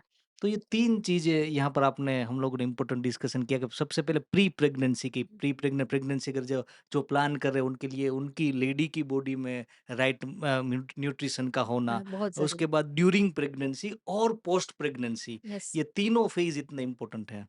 बहुत इम्पोर्टेंट है। हुँ। पोस्ट प्रेगनेंसी भी हमें रेगुलर गायनेकोलॉजिस्ट के पास जाके चेकअप कराना बहुत ज़रूरी होता है। कभी-कभी क्या होता है कि पोस्टपार्टम ब्लीडिंग होता है, स्टिचेज़ के लिए भी हमें जाना होता है और डिलीवरी और सिज़ेरियन के बाद बहुत सारा ब्लड चला गया होता है हमारी जी, बॉडी जी, में, जी, जी। तो कुछ न्यूट्रिशन की भी हमें ज़रूरत होती है। तो हुँ, उनके लिए भी हमें प्रॉपर गाइडेंस की बहुत ही ज़रूरत होती है, हुँ। तो वो भी लेना बहुत ज़रूरी है। और डिलीवरी की अभी जो बात है उसमें हमने देखा कि सिज़ेरियन जो डिलीवरीज़ है वो बहुत ज़्यादा बढ़ गई है, वो भी एक ऑलमोस्ट पेंडेमिक है। पहले के टाइम पे हमने ये नहीं देखा नॉर्मल डिलीवरीज़ होती थी, मैक्सिमम होती थी और कई लोग ये ब्लेम भी करते हैं कि गायनेकोलॉजिस्ट को कहीं न कहीं उनको उसमें ज़्यादा पैसे मिल रहे हैं। तो नॉर्मल डिलीवरीज़ को भी वो कन्वर्ट करके उनके जो रिश्तेदार हैं उनको वो बता देते कि इनको वो सी आएगा, सेक्शन, सी यस। सेक्शन आएगा या सिज़ेरियन आएगा। तो उसमें आपका क्या मानना है? देखो, प्रेगनेंसी है ना, वो एक ब्यूटीफुल फेज़ है। जी। और हमारा बच्चा है, वो अंदर कुदरत ने इतनी अच्छी हमें प्रोटेक्शन लेयर दी होती है बच्चे को, हम 9 महीने तक कोई भी काम कर सकते हैं। हाँ। फिजिकल एक्टिविटी हम क्या करते हैं कि कई महिलाएं तो ऐसे करती है कि 2 महीने की प्रेगनेंसी होती है, 3 महीने की प्रेगनेंसी होती है, ऑफिस जाना बंद कर देती है, घर का काम बंद कर देती है, वो हुँ, सब कर देती है। तो लैक ऑफ फिजिकल एक्सर्शन भी क्या होता है कि जो नॉर्मल डिलीवरी है उनके चांसेस कम हो जाते हैं। कई लोग सामने से आके बोलते हैं डॉक्टर को, गायनेकोलॉजिस्ट को कि भई हमें पेन टॉलरेट नहीं करना है, सी सेक्शन कर दो, हमें नॉर्मल डिलीवरी नहीं ऐसे भी करवानी है। लोग होते हैं। हाँ, बोलते हैं। कभी-कभी फीमेल्स ऐसा भी बोलते हैं कि मुझे ये बेंड नहीं करना है, मैं प्रेग्नेंट हूँ, मैं ऐसे मुड़ नहीं सकती हूँ, ये नहीं कर सकती हूँ, वो नहीं कर सकती हूँ। कुछ ऐसे डेलिकेट केस होते हैं जैसे कि मेली का भाग नीचे होता है जिनको हम प्लेसेंटा प्रीविया बोलते हैं। हुँ, कभी-कभी ब्लीडिंग टेंडेंसी ज़्यादा होती है, कई केसेस में आईवीएफ प्रेगनेंसी होती है, हाई रिस्क प्रेगनेंसी होती है, तभी डॉक्टर आपको रेस्ट करने को बोलते हैं। तो उन केसेस में ही आपको रेस्ट करना है। अगर आपकी प्रेगनेंसी नॉर्मल जा रही है, तो आप सभी फिज़िकल एक्सर्शन कर सकते हैं, आप वॉकिंग कर सकते हैं। आजकल तो फिज़ियोथेरापिस्ट भी प्रीनेटल मिल जाते हैं कि वो आपको आपकी प्रेगनेंसी की अकॉर्डिंग आपको एक्सरसाइज़ेज़ करवा सकते हैं, तो वो करना चाहिए। और हम बैठ ही जाते हैं घर पे, तो उसकी वजह से भी सी सेक्शन होते हैं, उनके चांसेस है वो बढ़ गए हैं। तो these are the reason for the rising of the case around the country of C section. Hmm. तो let's not, food related? Yes, food भी इफ़ेक्ट करता है। आजकल हम कभी भी वीकेंड होता है, पार्टी में जाते हैं, आजकल तो कई सारे लोग होते हैं, वो स्मोकिंग भी करते हैं। हमें एक्टिव स्मोकर भी नहीं बनना है, पैसिव स्मोकर भी नहीं बनना है, कि हुँ, कोई हमारे बगल में स्मोक करना है, तो हमें दूर चले जाना है। हुँ, वो भी इफ़ेक्ट करते हैं, फूड भी इफ़ेक्ट करता है। हेल्दी डाइट लेनी है, अपने डायटीशियन को फ़ॉलो करना है, अपनी डाइट है वो परफ़ेक्ट रखनी है, कि बहुत सारा घी वाला खा लिया, बहुत सारा गुड़ वाला खा लिया। अल्टीमेटली जब हमारी डिलीवरी होती है, तब माँ और बच्चा हेल्दी होना ज़रूरी है। दोनों हेल्दी होने दोनों ज़रूरी हेल्दी है। होना ज़रूरी है। हाँ, वेट मैटर करता है, हुँ, लेकिन बहुत सारा वेट भी ज़रूरी नहीं है, तो उसकी वजह से हम मदर को खिलाते रहते हैं, वो हुँ, भी इम्पोर्टेंट नहीं है। हुँ। मदर और बच्चा अल्टीमेटली हेल्दी हो, प्रेगनेंसी हेल्दी हो, वो ज़रूरी होता है। और डॉक्टर जल्पा एक चीज़ कई लेडी देखते कि जैसे उनकी प्रेगनेंसी मतलब होती है और जब उनको ब्रेस्ट फीडिंग की बात आती है तो ऐसा कई स्टडीज़ में बोलते हैं कि माँ का दूध जो है वो सबसे अमृत जिसको माना गया है लेकिन कई लेडी उनको इग्नोर करती है और उसके बारे में ब्रेस्ट फीडिंग के बारे में क्योंकि कई बार लोग लेडी को लगता है कि उनकी जो उनका जो शेप है उसको टिकाने के लिए या व्हाटएवर एक्स वाई जी रीजन के कारण वो ब्रेस्ट फीडिंग जो बहुत ही क्रूशियल पार्ट है उसको इग्नोर करती है। तो उसमें आपके थॉट्स क्या है? तो ये जो इम्पोर्टेंट फेज़ होता है ब्रेस्ट फीडिंग का, आपने बोला ना कि ब्रेस्ट फीडिंग है, माँ हुँ, का जो दूध होता है वो हुँ, अमृत के समान होता है। जी। ब्रेस्ट फीडिंग में आजकल लोग क्या करते हैं, फीमेल्स अपनी बॉडी शेपिंग के लिए कभी-कभी ब्रेस्ट फीडिंग है वो स्किप कर देते हैं। जब हाँ, बच्चा है, ये बहुत ही ब्यूटीफुल फीलिंग है। हाँ, जब बच्चा है, फीमेल के ब्रेस्ट के निप्पल होते हैं, उनको शक करता है, तब हमारी बॉडी में एक हार्मोन रिलीज़ होता है, जिनको हम प्रोलैक्टिन बोलते हैं, हाँ, जो मिल्क प्रोडक्शन के लिए बहुत ही ज़रूरी होता है। तो हाँ, जो ये प्रोलैक्टिन का सिक्रीशन होता है हमारी बॉडी में और मिल्क का प्रोडक्शन होता है। हमें पता है 2 प्रकार के मिल्क होते हैं हमारी बॉडी में, हुँ, हमारी ब्रेस्ट में। पहला होता है उसको हम फोर मिल्क बोलते हैं और जो पीछे का मिल्क होता है उसको हम हिंड मिल्क बोलते हैं। जो हुँ, फोर मिल्क होता है, जो आगे आता है, उसमें वाटर और कार्ब्स होते हैं। तो जो बच्चा है वो जब निपल शक करेगा, तो जब दूध आएगा उसकी वजह से उनकी प्यास बुझेगी हुँ, बच्चे की। हुँ, और जो हिंड मिल्क आएगा पीछे का, जो 4 मिल्क से 3 से 4 मिनट के बाद आएगा, जो हिंड मिल्क बोलते हैं, उनमें फैट्स होते हैं, उनमें फैटी एसिड होता है, जो बच्चे के वेट गेन के लिए बहुत ही ज़रूरी होता है। हमारे यहाँ कभी-कभी लेडी क्या करती है कि आधा मिल्क इस साइड से दे दिया ब्रेस्ट, फिर तुरंत ही साइड चेंज कर देती है। तो फिर वो कंप्लेन करती है कि बच्चे का वेट गेन नहीं होता। ब्रेस्ट मिल्क होता है वो बच्चे के वेट के लिए बहुत ही इम्पोर्टेंट होता है, ग्रोथ के लिए भी बहुत इम्पोर्टेंट होता है और डेवलपमेंट के लिए, बच्चे के डेवलपमेंट के लिए बहुत ही ज़रूरी होता है। क्योंकि इनिशियली जब फीमेल की डिलीवरी होती है तो 6 महीने तक डॉक्टर बोलते हैं कि आपको ब्रेस्ट फीडिंग पे, जिनको हम एक्सक्लूसिव ब्रेस्ट फीडिंग बोलते हैं, तो कुछ नहीं केवल और केवल केवल ब्रेस्ट फीडिंग पे रखना है। वो हुँ, बच्चे की इम्यूनिटी बूस्ट करने में, बच्चे को जो ज़रूरी है चीज़ें, उनके लिए बहुत ही ब्रेस्ट फीडिंग फीडिंग है वो एक वरदान, जो बून बोलते हैं ना, उनकी तरह होता है। जब भी फीमेल आधा ब्रेस्ट मिल्क कराती है या ब्रेस्ट फीडिंग है, वो स्किप कर देती है, तो हो सकता है कि उनको फ्यूचर में ब्रेस्ट कैंसर के चांसेस आ सकते हैं, ठीक है? तो ये फेज़ भी बहुत ही ब्यूटीफुल है, उनको भी फ़ील करना चाहिए और बच्चे को ब्रेस्ट फीडिंग की वजह से उनका उनके कई सारे बॉडी में जो ज़रूरी एलिमेंट्स होते हैं, वो उनको ब्रेस्ट फीडिंग के थ्रू मिलते हैं। हाँ। ये सही में बॉडी जो हमारा है वो सही में मिरेकल का घर ही मिरेकल है, है। 1 सेकंड विदिन बच्चा पैदा होता है और within few seconds milk production milk production का होना उससे पहले नहीं हो मतलब होता नहीं ही नहीं होता है, है। इंस्टेंट होता हाँ, है। इंस्टेंट जब बच्चा निप्पल को शक करता है, तभी वाह! विदिन नैनो सेकंड मिल्क का प्रोडक्शन होता है। तो ये माँ का दूध अमृत तो है लेकिन एक बहुत बड़ा मिरेकल भी है। मिरेकल भी है। वाह! मैडम आपने हाइजीन की बात बोली तो मार्केट में बहुत सारे ऐसी प्रोडक्ट्स है जो हाइजीन की बात करते हैं जैसे वजाइनल वॉशिश है और ऐसी कई सारी ऐसी प्रोडक्ट्स का बहुत बड़ा मार्केट है। तो उसके बारे में आप थोड़ा डिटेल में बताएं कि वो एक्चुअली इफेक्टिव है कि नहीं है और क्या है इसमें? देखो, जो वजाइनल वॉशिश मिल रहे हैं, वो टोटली बुलशिट है। हाँ। सिंपल मैं आपको बताती हूँ कि देखो, ये हमारा यूट्रस है, हमारा हुँ, वजाइना है, तो हमारे वजाइना में कुछ गुड बैक्टीरिया है, हुँ, ठीक है? जो हमारे लिए बने हैं, हमें हेल्दी रखने के लिए, हमारे यूट्रस को इन्फेक्शन से बचाने के लिए बने हैं, तो वो हमारे फ़ेवर में है। तो ये बैक्टीरिया होते हैं जिनको हम लैक्टोबैसिलस बोलते हैं। हाँ, लैक्टोबैसिलस है बैक्टीरिया, उनमें से एक एसिड का सिक्रीशन होता है, हुँ, जिनको हम लैक्टिक एसिड बोलते हैं। लैक्टिक एसिड मतलब कि जिनकी पीएच है वो 7 से नीचे है, हुँ, हुँ, ठीक है? तो वो एसिड का सिक्रीशन करता है, जो बाहर से जो जो बैक्टीरिया है, उनका इन्फेक्शन है, उनसे हमें बचाते हैं, प्रिवेंट जी, करते हैं। जी, इट इज़ फॉर प्रिवेंटिव। ठीक है?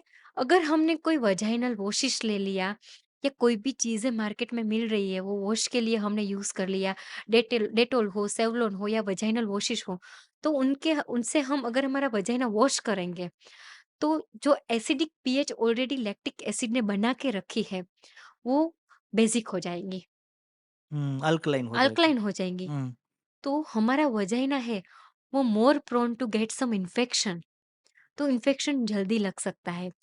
तो ये वजाइनल वॉशिश है, वो बिल्कुल ही बुलशिट है, उनको यूज़ नहीं करना चाहिए। हाँ, मेरी हर एक फीमेल जो कि पॉडकास्ट देख रही है, उनको एक एडवाइस है कि जब भी आप वॉशरूम करने जाओ, जब आप वॉशरूम जाओ तब अपना वजाइना है, वो नॉर्मल टैप वाटर से वॉश करो, वो फॉरवर्ड से बैकवर्ड हमें वॉश करना चाहिए, नहीं हुँ, कि बैकवर्ड टू फॉरवर्ड। और वाइप्स भी हमें यूज़ नहीं करना है, क्योंकि उनमें कुछ ऐसे फ्रेग्रेंस के लिए कुछ एलिमेंट्स यूज़ किए हुँ, होते हुँ, हैं, हुँ, जो वो भी हमारे वजाइनल बैक्टीरिया है, उनके अगेंस्ट जा रहे होते हैं, तो वो भी हमारे वजाइना के लिए हेल्दी नहीं होता। हुँ, नॉर्मल टैप वाटर है, वो हम यूज़ कर सकते हैं, बाकी कोई भी प्रोडक्ट है, वो हमें यूज़ नहीं करनी है। हुँ, आजकल शेविंग के लिए बहुत ही हुँ, मिथ्स हुँ, चल हुँ, रहे हैं कि वैक्सिंग हुँ, हुँ, करानी चाहिए कि नहीं करानी चाहिए, शेविंग कराना चाहिए या नहीं कराना चाहिए। कुछ ऐसी प्रोडक्ट मिल रही है, तो वो हमें यूज़ करनी या नहीं करनी हुँ, चाहिए। हुँ, हुँ, देखो कुदरत ने कैसे बनाया है, हमारा जो प्राइवेट पार्ट है उसमें ये मैं मेल की भी बात कर रही हूँ, हुँ, हुँ, फीमेल की फीमेल भी बात या कर रही हूँ। ये हेयर क्यों होते हैं? हुँ, कुछ ऐसे बाहर के बैक्टीरिया है, कुछ इन्फेक्शन है, कोई भी है, फॉरेन पार्टिकल है, उनको बचाने के लिए होते हैं। हुँ, हम क्या कर रहे हैं, वैक्सिंग करवा लेते हैं, शेविंग करवा लेते हैं और ये बाल है वो हम निकाल देते हैं।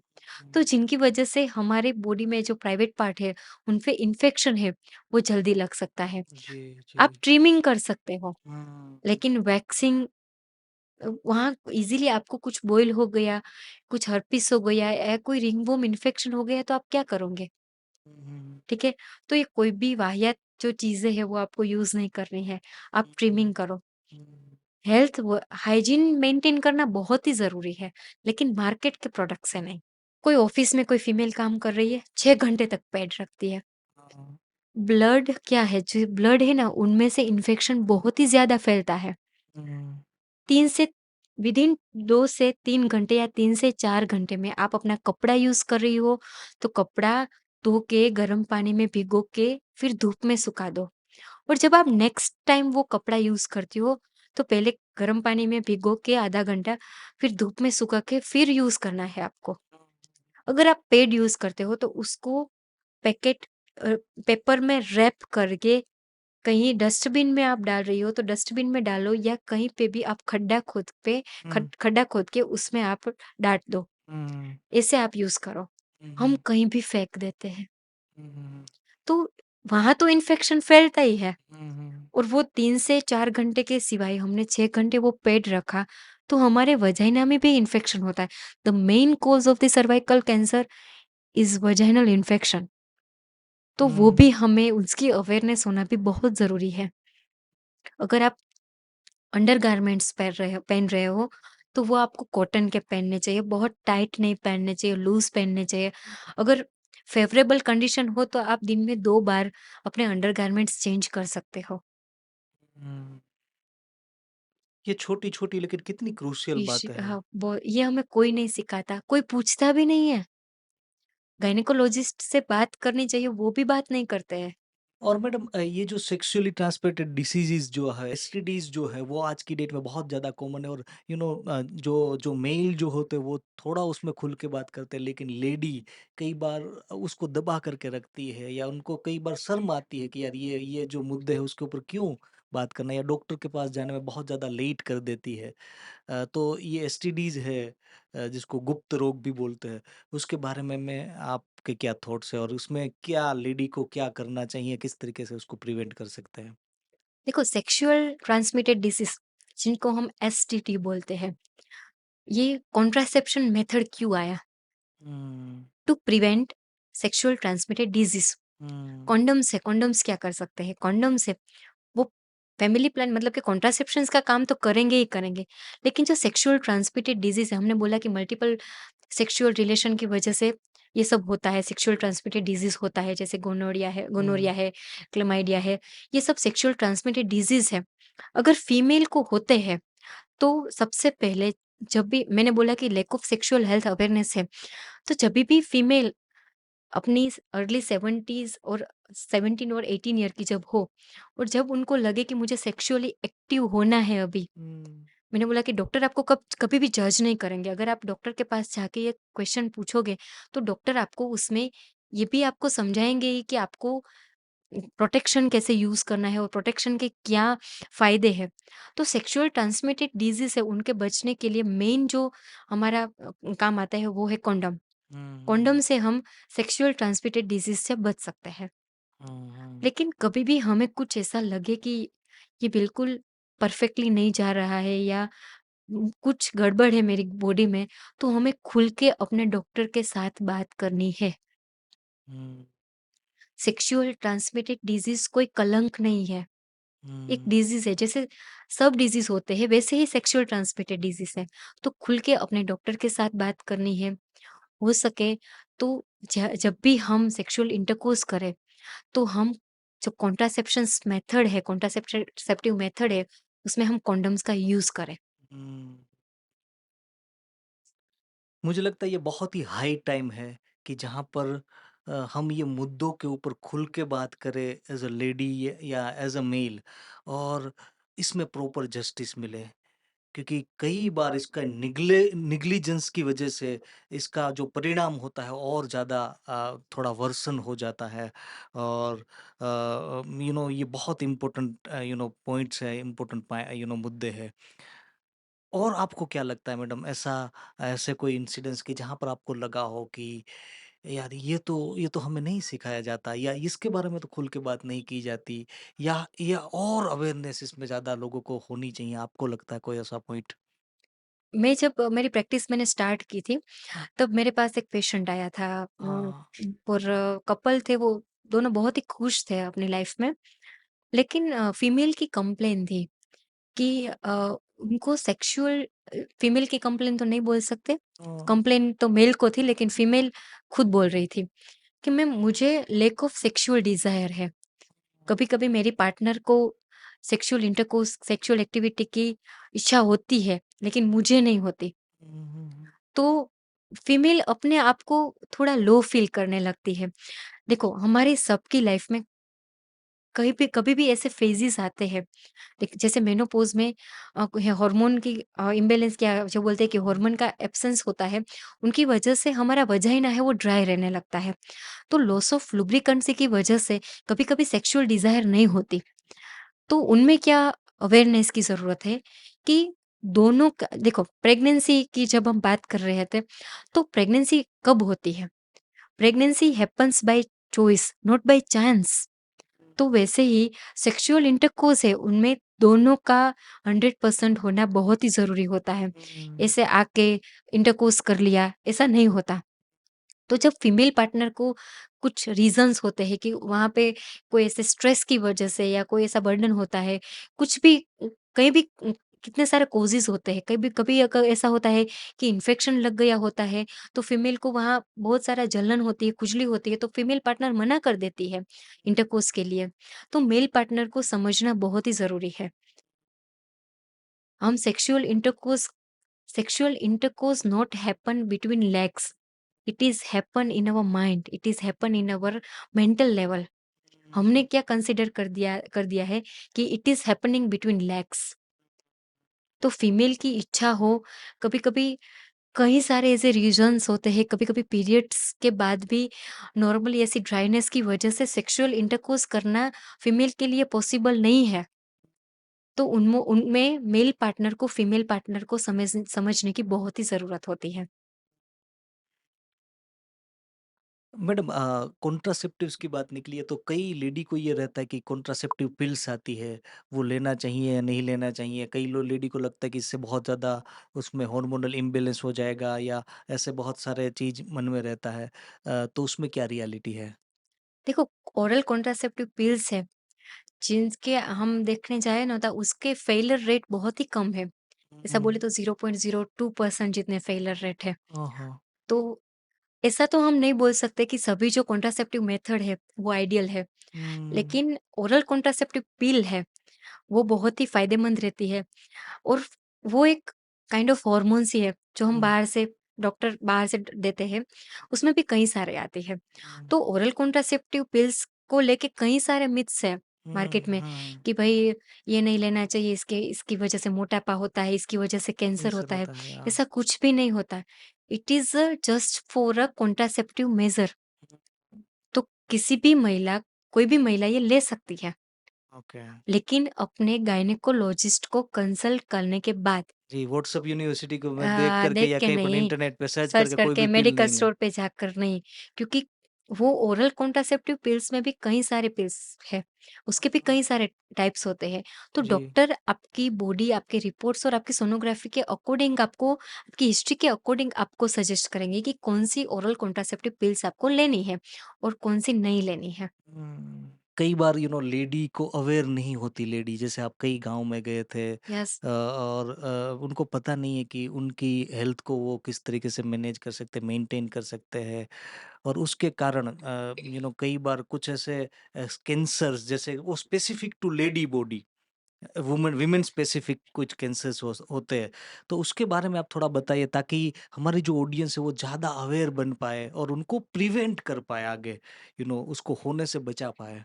जी। यस। कैंसर में अभी इंडिया बहुत ही आगे है, चाहे वो सर्वाइकल कैंसर हो या ब्रेस्ट कैंसर हो। हाँ। मेरे पास एक फीमेल आती है और ऐसे ही वॉक इन पेशेंट थी। अ, उसके लेफ्ट ब्रेस्ट में एक मोती की तरह गांठ थी और वो बढ़ गई। फिर मैंने एग्जामिन किया, मैंने बोला कि aunty ji, you need to consult a gynaecologist और डू सम रिपोर्ट्स, नीड जो नीडी रिपोर्ट्स है वो कराओ। फिर उसने वो रिपोर्ट कराया, थर्ड स्टेज का ब्रेस्ट कैंसर था उनको। हाँ, ठीक है। अ, भगवान की दया से उनको कुछ ज़्यादा तकलीफ तो नहीं हुई और उसकी ट्रीटमेंट रिकवर हो परफेक्टली गई गए। और रिकवर हो गई। हम क्या करते हैं, पहले तो बात करते हैं कि सर्वाइकल कैंसर, सर्वाइकल मतलब क्या मतलब? गर्भाशय का मुंह का कैंसर, जो इंडिया में सेकंड नंबर का सबसे ज़्यादा देखे जाने वाला कैंसर है। क्या बात कर रहे हो आप? बहुत ही, the root cause of this cancer is just one virus. It is human papilloma virus, hmm, the root cause of the cervical cancer. Hmm. See what is happening in our country. There is a lack of sexual health awareness. मैं एक ही बात बात बार-बार क्यों बोल रही हूँ?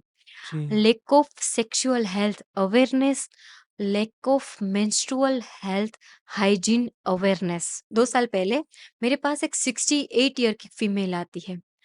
Severe bleeding, 68 years, मतलब कि after menopause she came to me with severe bleeding और स्मेल आ रही थी। Oh my God! इतनी ऑफेंसिव स्मेल थी कि 2 दिन तक हम ओपीडी के अंदर के चैम्बर में जा नहीं सके। My God! अब आप कनेक्शन देखना, मैं आपको क्या बोल रही हूँ। वो पेशेंट आती है, ये ब्लीडिंग की हिस्ट्री उनको 6 मंथ से थी, लेकिन वो आती है 6 मंथ के बाद। जब मैं उनका चेकअप करती हूँ, मुझे कुछ अच्छा नहीं लगा।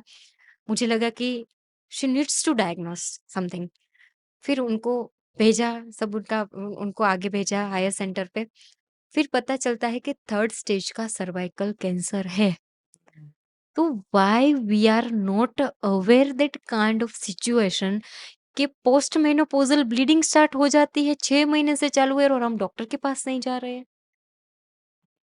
तो ultimately we are missing some things ना, कि हुँ, हम कई जगह पे मिस आउट हो जाते हैं, कई जगह पे हम अपनी हेल्थ के बारे में इतने अवेयर ही नहीं है। बच्चों के, अपने इन-लॉज़ के, अपने घर काम में इतना बिज़ी हो जाते हैं कि हमें हमारे पता नहीं चलता और फिर बहुत ही लेट हो जाता है। केविन भाई, यू वोंट बिलीव, इंडिया में कई सारे, मैं आपको बोल रही हूँ कि 50% केसेस ऐसे हैं जिसमें लेट डायग्नोस होते हैं कैंसर।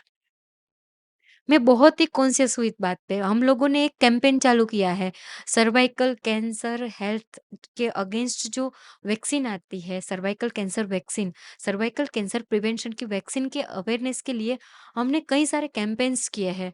हमने किसी ने हेल्प नहीं की, अपनी तरफ से हम स्कूल पे जाके लड़कियों को बोलते हैं कि भई ये वैक्सीन दिलाओ, दिलाओ, दिलाओ, ये वैक्सीन ज़रूरी है। 4000 के स्केचर्स हम ऐसे बहुत ही खूमानदारी के साथ पहनते हैं, लेकिन 2000 की और कुछ चंद कीमत की वैक्सीन हम नहीं दिलवा सकते, जो हमें प्रिवेंट कर सकती है कैंसर के against. Okay, what are the reason behind that? Cancer किस वजह से होते हैं? फर्स्ट ऑफ ऑल हमने बोला है ह्यूमन पेपिलोमा वायरस। कहाँ से आता है ये वायरस? कोई रख जाता है हुँ। ड्यू टू द मल्टीपल, जो सेक्सुअल इंटरकोर्स होता है वो मल्टीपल पार्टनर के साथ होने की वजह से, अनप्रोटेक्टेड इंटरकोर्स होने की वजह से सर्वाइकल कैंसर हो रहा है। ओह! बराबर। मल्टीपल अबॉर्शन की वजह से, छोटी उम्र में शादी हो जाती है, मल्टीपल डिलीवरीज़ हो जाती है। पहले के ज़माने में कहाँ डॉक्टर के पास लेके जा रहा था कोई, नो कोई एंटीबायोटिक थी, नहीं कोई आपको जो डाउन देयर जो रीजन होता है हमारा, वहाँ पे नीचे के भाग में हमें कैसे हाइजीन मेंटेन करना है डिलीवरी के बाद, डिलीवरी के पहले कैसे मेंटेन करना है, मेंस्ट्रुअल जब हमें आता है, मेंस्ट्रुएशन होता है, तब कब हमें हाइजीन कैसे मेंटेन करना है, कोई सिखाता नहीं है। तो why we are not reaching the root cause of the cancer? बहुत ही ज़रूरी है ये सब। हुँ, हुँ। अगर किसी मेल पार्टनर ने किसी फीमेल के पार्टनर के साथ सेक्सुअल इंटरकोर्स किया, वो अनप्रोटेक्टेड इंटरकोर्स है और ह्यूमन पेपिलोमा वायरस है, उनको वहाँ पे एक रिदम मिल जाती है ग्रो करने की, तो वो ग्रो करने ही वाला है। हुँ, हुँ। कैसे सिम्पटम्स लेके आते हैं? पोस्ट मेनोपॉज़ल ब्लीडिंग स्टार्ट हो गई, बहुत ही ज़्यादा कमर में दुख दुख रहा है, बहुत ही ज़्यादा पेडू के भाग में दुख रहा है और abdominal bleeding, pain. Abdominal pain, itching होता है, वजाइनल डिस्चार्ज बहुत ही फॉल स्मेल आती है और मेरी पैंट ही खराब हो जाती है, मेरे कपड़े खराब हो जाते हैं, इतनी ज़्यादा व्हाइट डिस्चार्ज हो रही है। बाद में जाके हम डॉक्टर के पास जाते हैं। हमारी कंट्री में डॉक्टर के पास हम तभी जाते हैं, मैंने बोला ना कि जब हमें कुछ होता है। Why we are not going to doctor for precautionary matters? Hmm. बच सकते हैं ना हम इस चीज से। वैक्सीन का आपने मैडम बोला, हम्म। वो सेफ है? और कब यस। लेनी चाहिए वो? यस। ह्यूमन पेपिलोमा वायरस के अगेंस्ट जो वैक्सीन आती है, जिसको हम HPV वैक्सीन कहते हैं, वैक्सीन है वो बहुत ही ज़रूरी है। आप अपनी लड़की को कन्यादान कर रहे हो, लेकिन लड़की को ह्यूमन पेपिलोमा वायरस के अगेंस्ट वैक्सीन आपने दिलाई। 5 तोला सोना देते हो, 10 तोला सोना देते हो, ठाट-मठाट मैरिज करते हो, लेकिन ये वैक्सीन के है वो बहुत ही इम्पोर्टेंट है, वो हम मिस आउट कर देते हैं। तो कई बार लैक ऑफ अवेयरनेस है। अरे! बहुत सारे मिथ्स चल रहे हैं केविन भाई, कि हुँ। ये वैक्सीन दिलवाई दी तो वेट बढ़ जाएगा, ये वैक्सीन दिलवा दी तो मुझे प्रेगनेंसी नहीं रहेगी, ये वैक्सीन दिलवाएगा तो वो होगा, ये होगा। कुछ भी नहीं है, it's just a vaccine. Dead virus going to your body and it will prevent your body against that future. virus, that हुँ। human papilloma virus. Lack of immunity, lack of awareness के साथ साथ लो इम्यूनिटी की वजह से भी cervical cancer होता है। हुँ। तो इम्यूनिटी डेवलपमेंट में तो हम कभी फोकस ही नहीं करते। तो ये बहुत ज़रूरी है ये। हुँ। अगर कि कोई फीमेल को प्रिवेंटिव मेजर्स लेना है तो उनको सबसे पहले अपने वजाइनल हाइजीन है, उनको मेंटेन करना बहुत ही ज़रूरी है। हुँ। दोनों पार्टनर्स को लॉयल रहना है। कुछ ऐसे मेथड है, जैसे हाइजीन मेंटेन करना है, वो सब मेंटेन करके हम प्रिवेंट कर सकते हैं। मैं ऐसा नहीं बोल रही हूँ कि हम उसमें बच सकते हैं, हमें उनको प्रिवेंट करना है। और यानी कि कोई मैरिड लेडी है वो भी ये ले तो सकती हाँ, है? ले सकती और है। कितने डोज़िस आते हैं उनके, एक ही डोज़ होता है? 3 डोज़ेज़ आते हैं।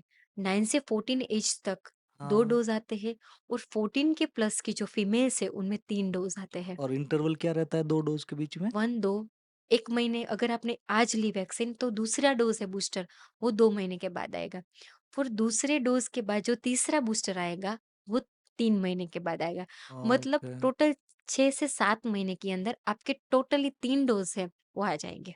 और सर्वाइकल कैंसर वाली बात बोली मैडम, उसको डिटेक्ट करने के लिए किस तरीके से लेडी अपने हिसाब से कर सकती है? सर्वाइकल कैंसर को डिटेक्ट करने के लिए एक बहुत ही सिंपल मेथड है जिसको हम स्पेप स्मीयर एग्जामिनेशन बोलते हैं। चंद मिनटों की प्रोसेस है जिसमें एक स्वब होता है, वो हमें वजाइना में इंसर्ट करके वो जो प्रोडक्ट होती है उसको लेके फिर लैब में रखना है। ये कोई लेडी को इसमें ऑपरेशन थिएटर में लेके जाने की ज़रूरत नहीं है। अपने हुँ। ओपीडी में जो एग्जामिनेशन टेबल होता है उसमें कोई एनेस्थेसिया की भी ज़रूरत नहीं होती। हुँ। ठीक है? आजकल तो कई सारे ऐसे एनजीओ है जो हुँ। पेप स्मीयर फ्री में करवाते हैं। तो पेप स्मीयर की अकॉर्डिंग भी हमें अर्ली डिटेक्शन मिल जाता है। हुँ। फिर सर्वाइकल बायोप्सी होती है जहाँ हम सर्विक्स का जो टुकड़ा होता है वो लेके लैब में भेजते हैं, तो पता चल जाता है कि कौन से स्टेज का कैंसर है। कभी-कभी कोल्पोस्कोपी होती है जिसमें भी हमें पता चल जाता है कि सर्वाइकल कैंसर है कि नहीं। लेकिन अर्ली डिटेक्शन बहुत ही ज़रूरी है क्योंकि उनके अकॉर्डिंग हम जो डॉक्टर होते हैं उनको ट्रीटमेंट के लिए पता चल सकता है और हो सके तो उसमें हम जो बोलते हैं कि जो फैल फैल रहा है कैंसर, उसमें से भी हम बच सकते हैं। और आगे के स्टेज में अगर चला जाता है तो हाँ, बहुत ज़्यादा प्रॉब्लम होता है प्रॉब्लम और फिर आती वो है। वहाँ पर आती वो ऑप्शन में फिर क्या रहता है कि वो फिर पर्टिकुलर डॉक्टर जो ऑन्कोलॉजिस्ट होते हैं, वो डिसाइड करते हैं कि भई क्या करना है, क्या नहीं करना है।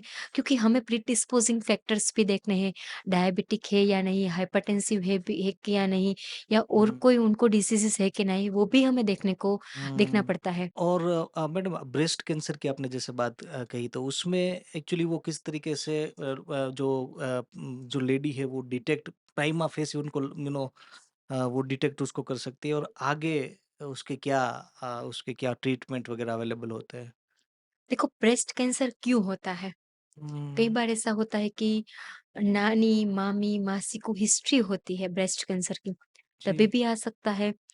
बॉडी शेपिंग के लिए ब्रेस्ट फीडिंग बंद कर दी हो, यानी कि ब्रेस्ट फीडिंग की हमने स्किप कर दी हो, उनकी वजह से भी हो ब्रेस्ट सकता कैंसर है। आता है। कई बार ऐसा होता है कि कोई नॉर्मल इन्फेक्शन हो हमारी बॉडी में और हम जांच ना करवाए, और फिर वो भी उनको पोषण मिलने लगता है, तो ब्रेस्ट कैंसर में वो आगे बढ़ सकता है।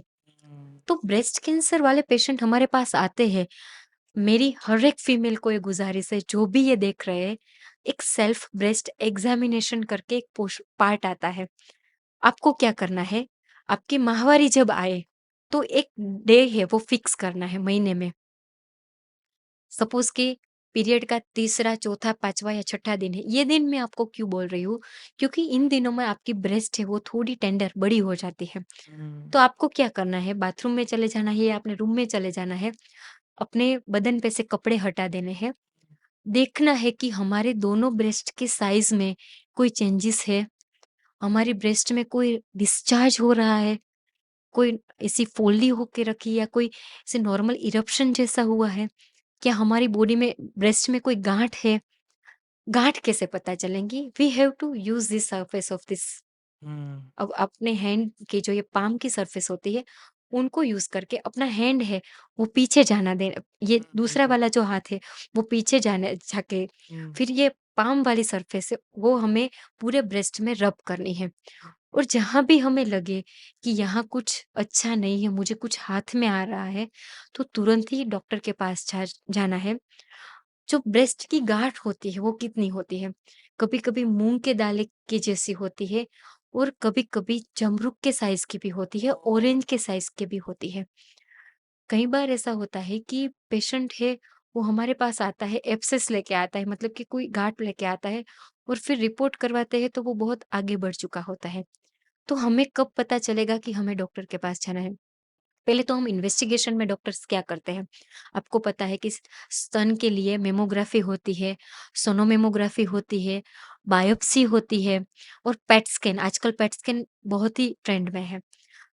बायोप्सी में क्या करता है, इधर एक सोनोग्राफी ग्राफी का प्रोब रखते हैं डॉक्टर, फिर एक नीडल इंसर्ट करते हैं और नीडल में से जहाँ पे गांठ हो, वो हम इंसर्ट करके बायोप्सी के लिए भेज देते हैं, जिनमें हमें पता चलता है कि कौन से स्टेज का ब्रेस्ट कैंसर है।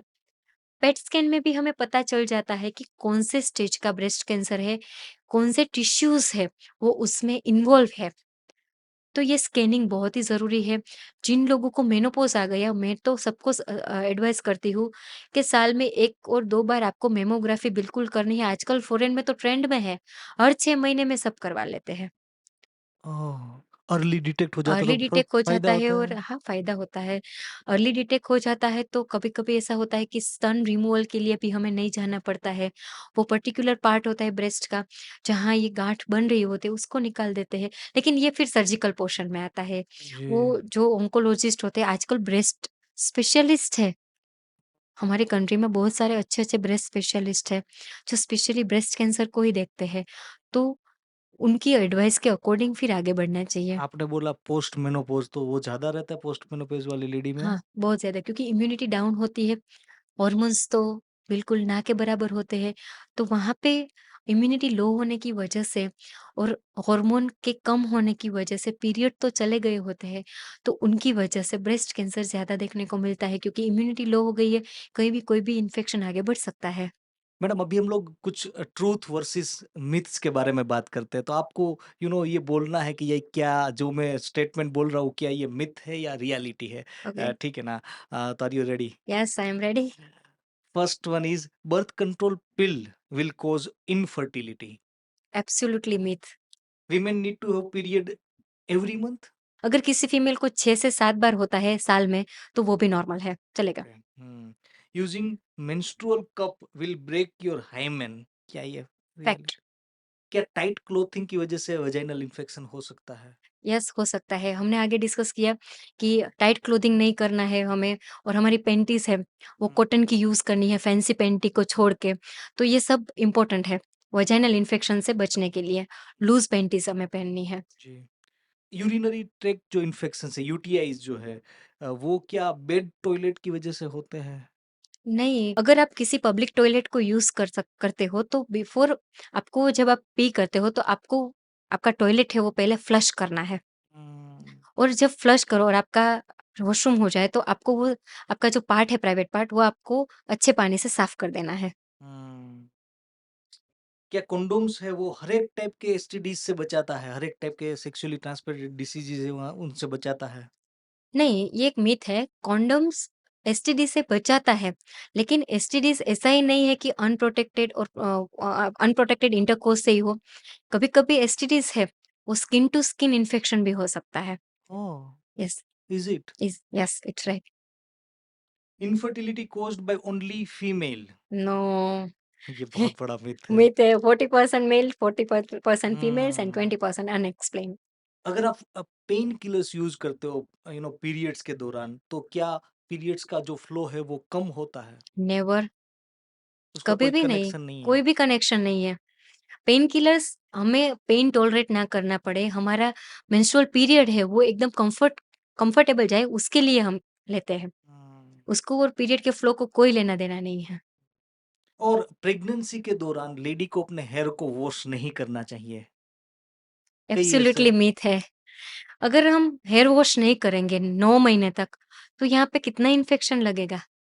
ऐसी कई सारी मान्यताएं बहुत कैसे मान्यता कई है। ऐसे चलती पहले के रहती है। ज़माने में हेयर वॉश इसलिए नहीं करने को बोलते थे, क्योंकि घर से नदियाँ बहुत दूर होती थी। हम्म। तो वहाँ पे जाके कभी-कभी ऐसा होता था कि तभी नल की और ऐसी कोई सुविधाएँ नहीं थी, तो इसे बेंड होके करना पड़ता था। आजकल तो हमें हैंड फ्लश भी मिल जाता है, शावर मिल जाता है, सब मिल जाते हैं। तो for good purpose hair wash करना चाहिए। मतलब हमारा एंसेस्टर ने जो किया था, या उनकी जो मान्यताएं थी, या उनके जो रीजंस थे वो अलग थे, वो अलग थे, रीजंस आज की डेट में आज है की डे नहीं। हमारे पास कितनी सारी फैसिलिटीज़ अवेलेबल है। हम्म। मॉर्निंग रिचुअल, अगर आप आपकी बात करें तो मॉर्निंग रिचुअल में आप क्या प्रीफर करोगे, योगा या मेडिटेशन या both? Meditation is my hot favourite. Favourite fertility boosting food क्या है? मेरा फेवरेट फर्टिलिटी बूस्ट, मैं सभी पेशेंट को बोलती हूँ कि आप ड्राई फ्रूट्स ले लीजिए। हम्म, उसमें मैं सबसे ज़्यादा पेशेंट्स को बोलती हूँ कि आप डेट्स लीजिए, बादाम है उसको रात को सोक करके सुबह ले लीजिए, हम्म, अंजीर ले लीजिए, वो बहुत ही अच्छे, क्योंकि उनमें बहुत सारे न्यूट्रिशंस होते हैं, जो फर्टिलिटी बूस्टिंग करने में बहुत ही हेल्प करते हैं। Hmm. Advice for managing stress during fertility treatments. Meditation. One thing you wish everyone knew about PCOD. PCOD कोई ऐसा डिज़ीज़ नहीं है कि हमें अपने आप को ब्लेम नहीं करना है और हमें शेम नहीं करना है कि भई मुझे पीसीओडी है, ये है। जभी भी हमें कुछ भी ऐसा लगे कि ये मेरे पीरियड्स इर्रेगुलर आ रहे हैं, तो हमें तुरंत ही डॉक्टर के पास जाके उनको कंसल्ट करके प्रॉपर एडवाइस लेनी है और बैड लाइफ़स्टाइल को अनफ़ॉलो करनी है। Must read book for anyone struggling with infertility. मैं मेरे सभी पेशेंट को अपनी रिलीजियस जो बुक्स होती है, वो सजेस्ट करती हूँ पढ़ने के लिए, और my favourite book power of your subconscious mind. और बिगेस्ट मिसकंसेप्शन क्या है जब एसटीडीज की बात करें? दैट एसटीडी कैसे होता है, तो वो अनप्रोटेक्टेड इंटरकोर्स से होता है। वो अनप्रोटेक्टेड इंटरकोर्स से तो होता ही है, लेकिन स्किन टू स्किन इन्फेक्शन से भी होता है। आपके रोल मॉडल कौन है? माय फादर, मैं जब से बड़ी हुई हूँ मैं उनको देख रही हूँ, ही इज़ अ फार्मर। हम बहुत ही पुअर फैमिली में से बिलॉन्ग करते थे। तब से मैं देख रही हूँ कि वो इतनी स्ट्रगल कर रहे हैं हमारे लिए, हमारे फैमिली के लिए।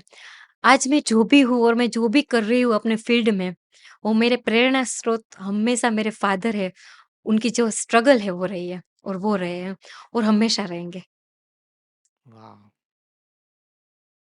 Thank you very much doctor Jalpa Padaria. और मुझे इसका पूरा विश्वास है कि ये जो डिस्कशन है, जो भी लेडी या मेल या फीमेल, वो जो भी जो इनको सुनेंगे अच्छे से, उनको डेफ़िनेटली वैल्यू मिलेगी। और जो भी आप काम कर रहे हो, जो मिशन के ऊपर आप हो, वो डेफ़िनेटली लोगों की लाइफ़ में डिफ़रेंस क्रिएट करेगा। And wish you all the best for thank you. Your mission, your purpose. And thank you very much for your valuable time madam. Thank you so much. मैं आपको मिली थी 2 हफ्ते पहले, जी, तब आपने मुझसे एक बात कही थी मेडिटेशन के बारे में। जी। पता नहीं आपकी वो बात है मुझे कैसे अफ़ेक्ट कर गई। मैं लास्ट 15 डेज़ से कुछ ऐसे सब्जेक्ट पर वर्क कर रही हूँ, जो हुँ, सीरियसली लोगों को उसके बारे में राइट इन्फॉर्मेशन होना बहुत ज़रूरी है। हुँ। तो thank you so much for having me over here and trusting me. Thank you so much. It was a wonderful time. Thank you thank very you, much, thank madam. You. Thank you. Thank you.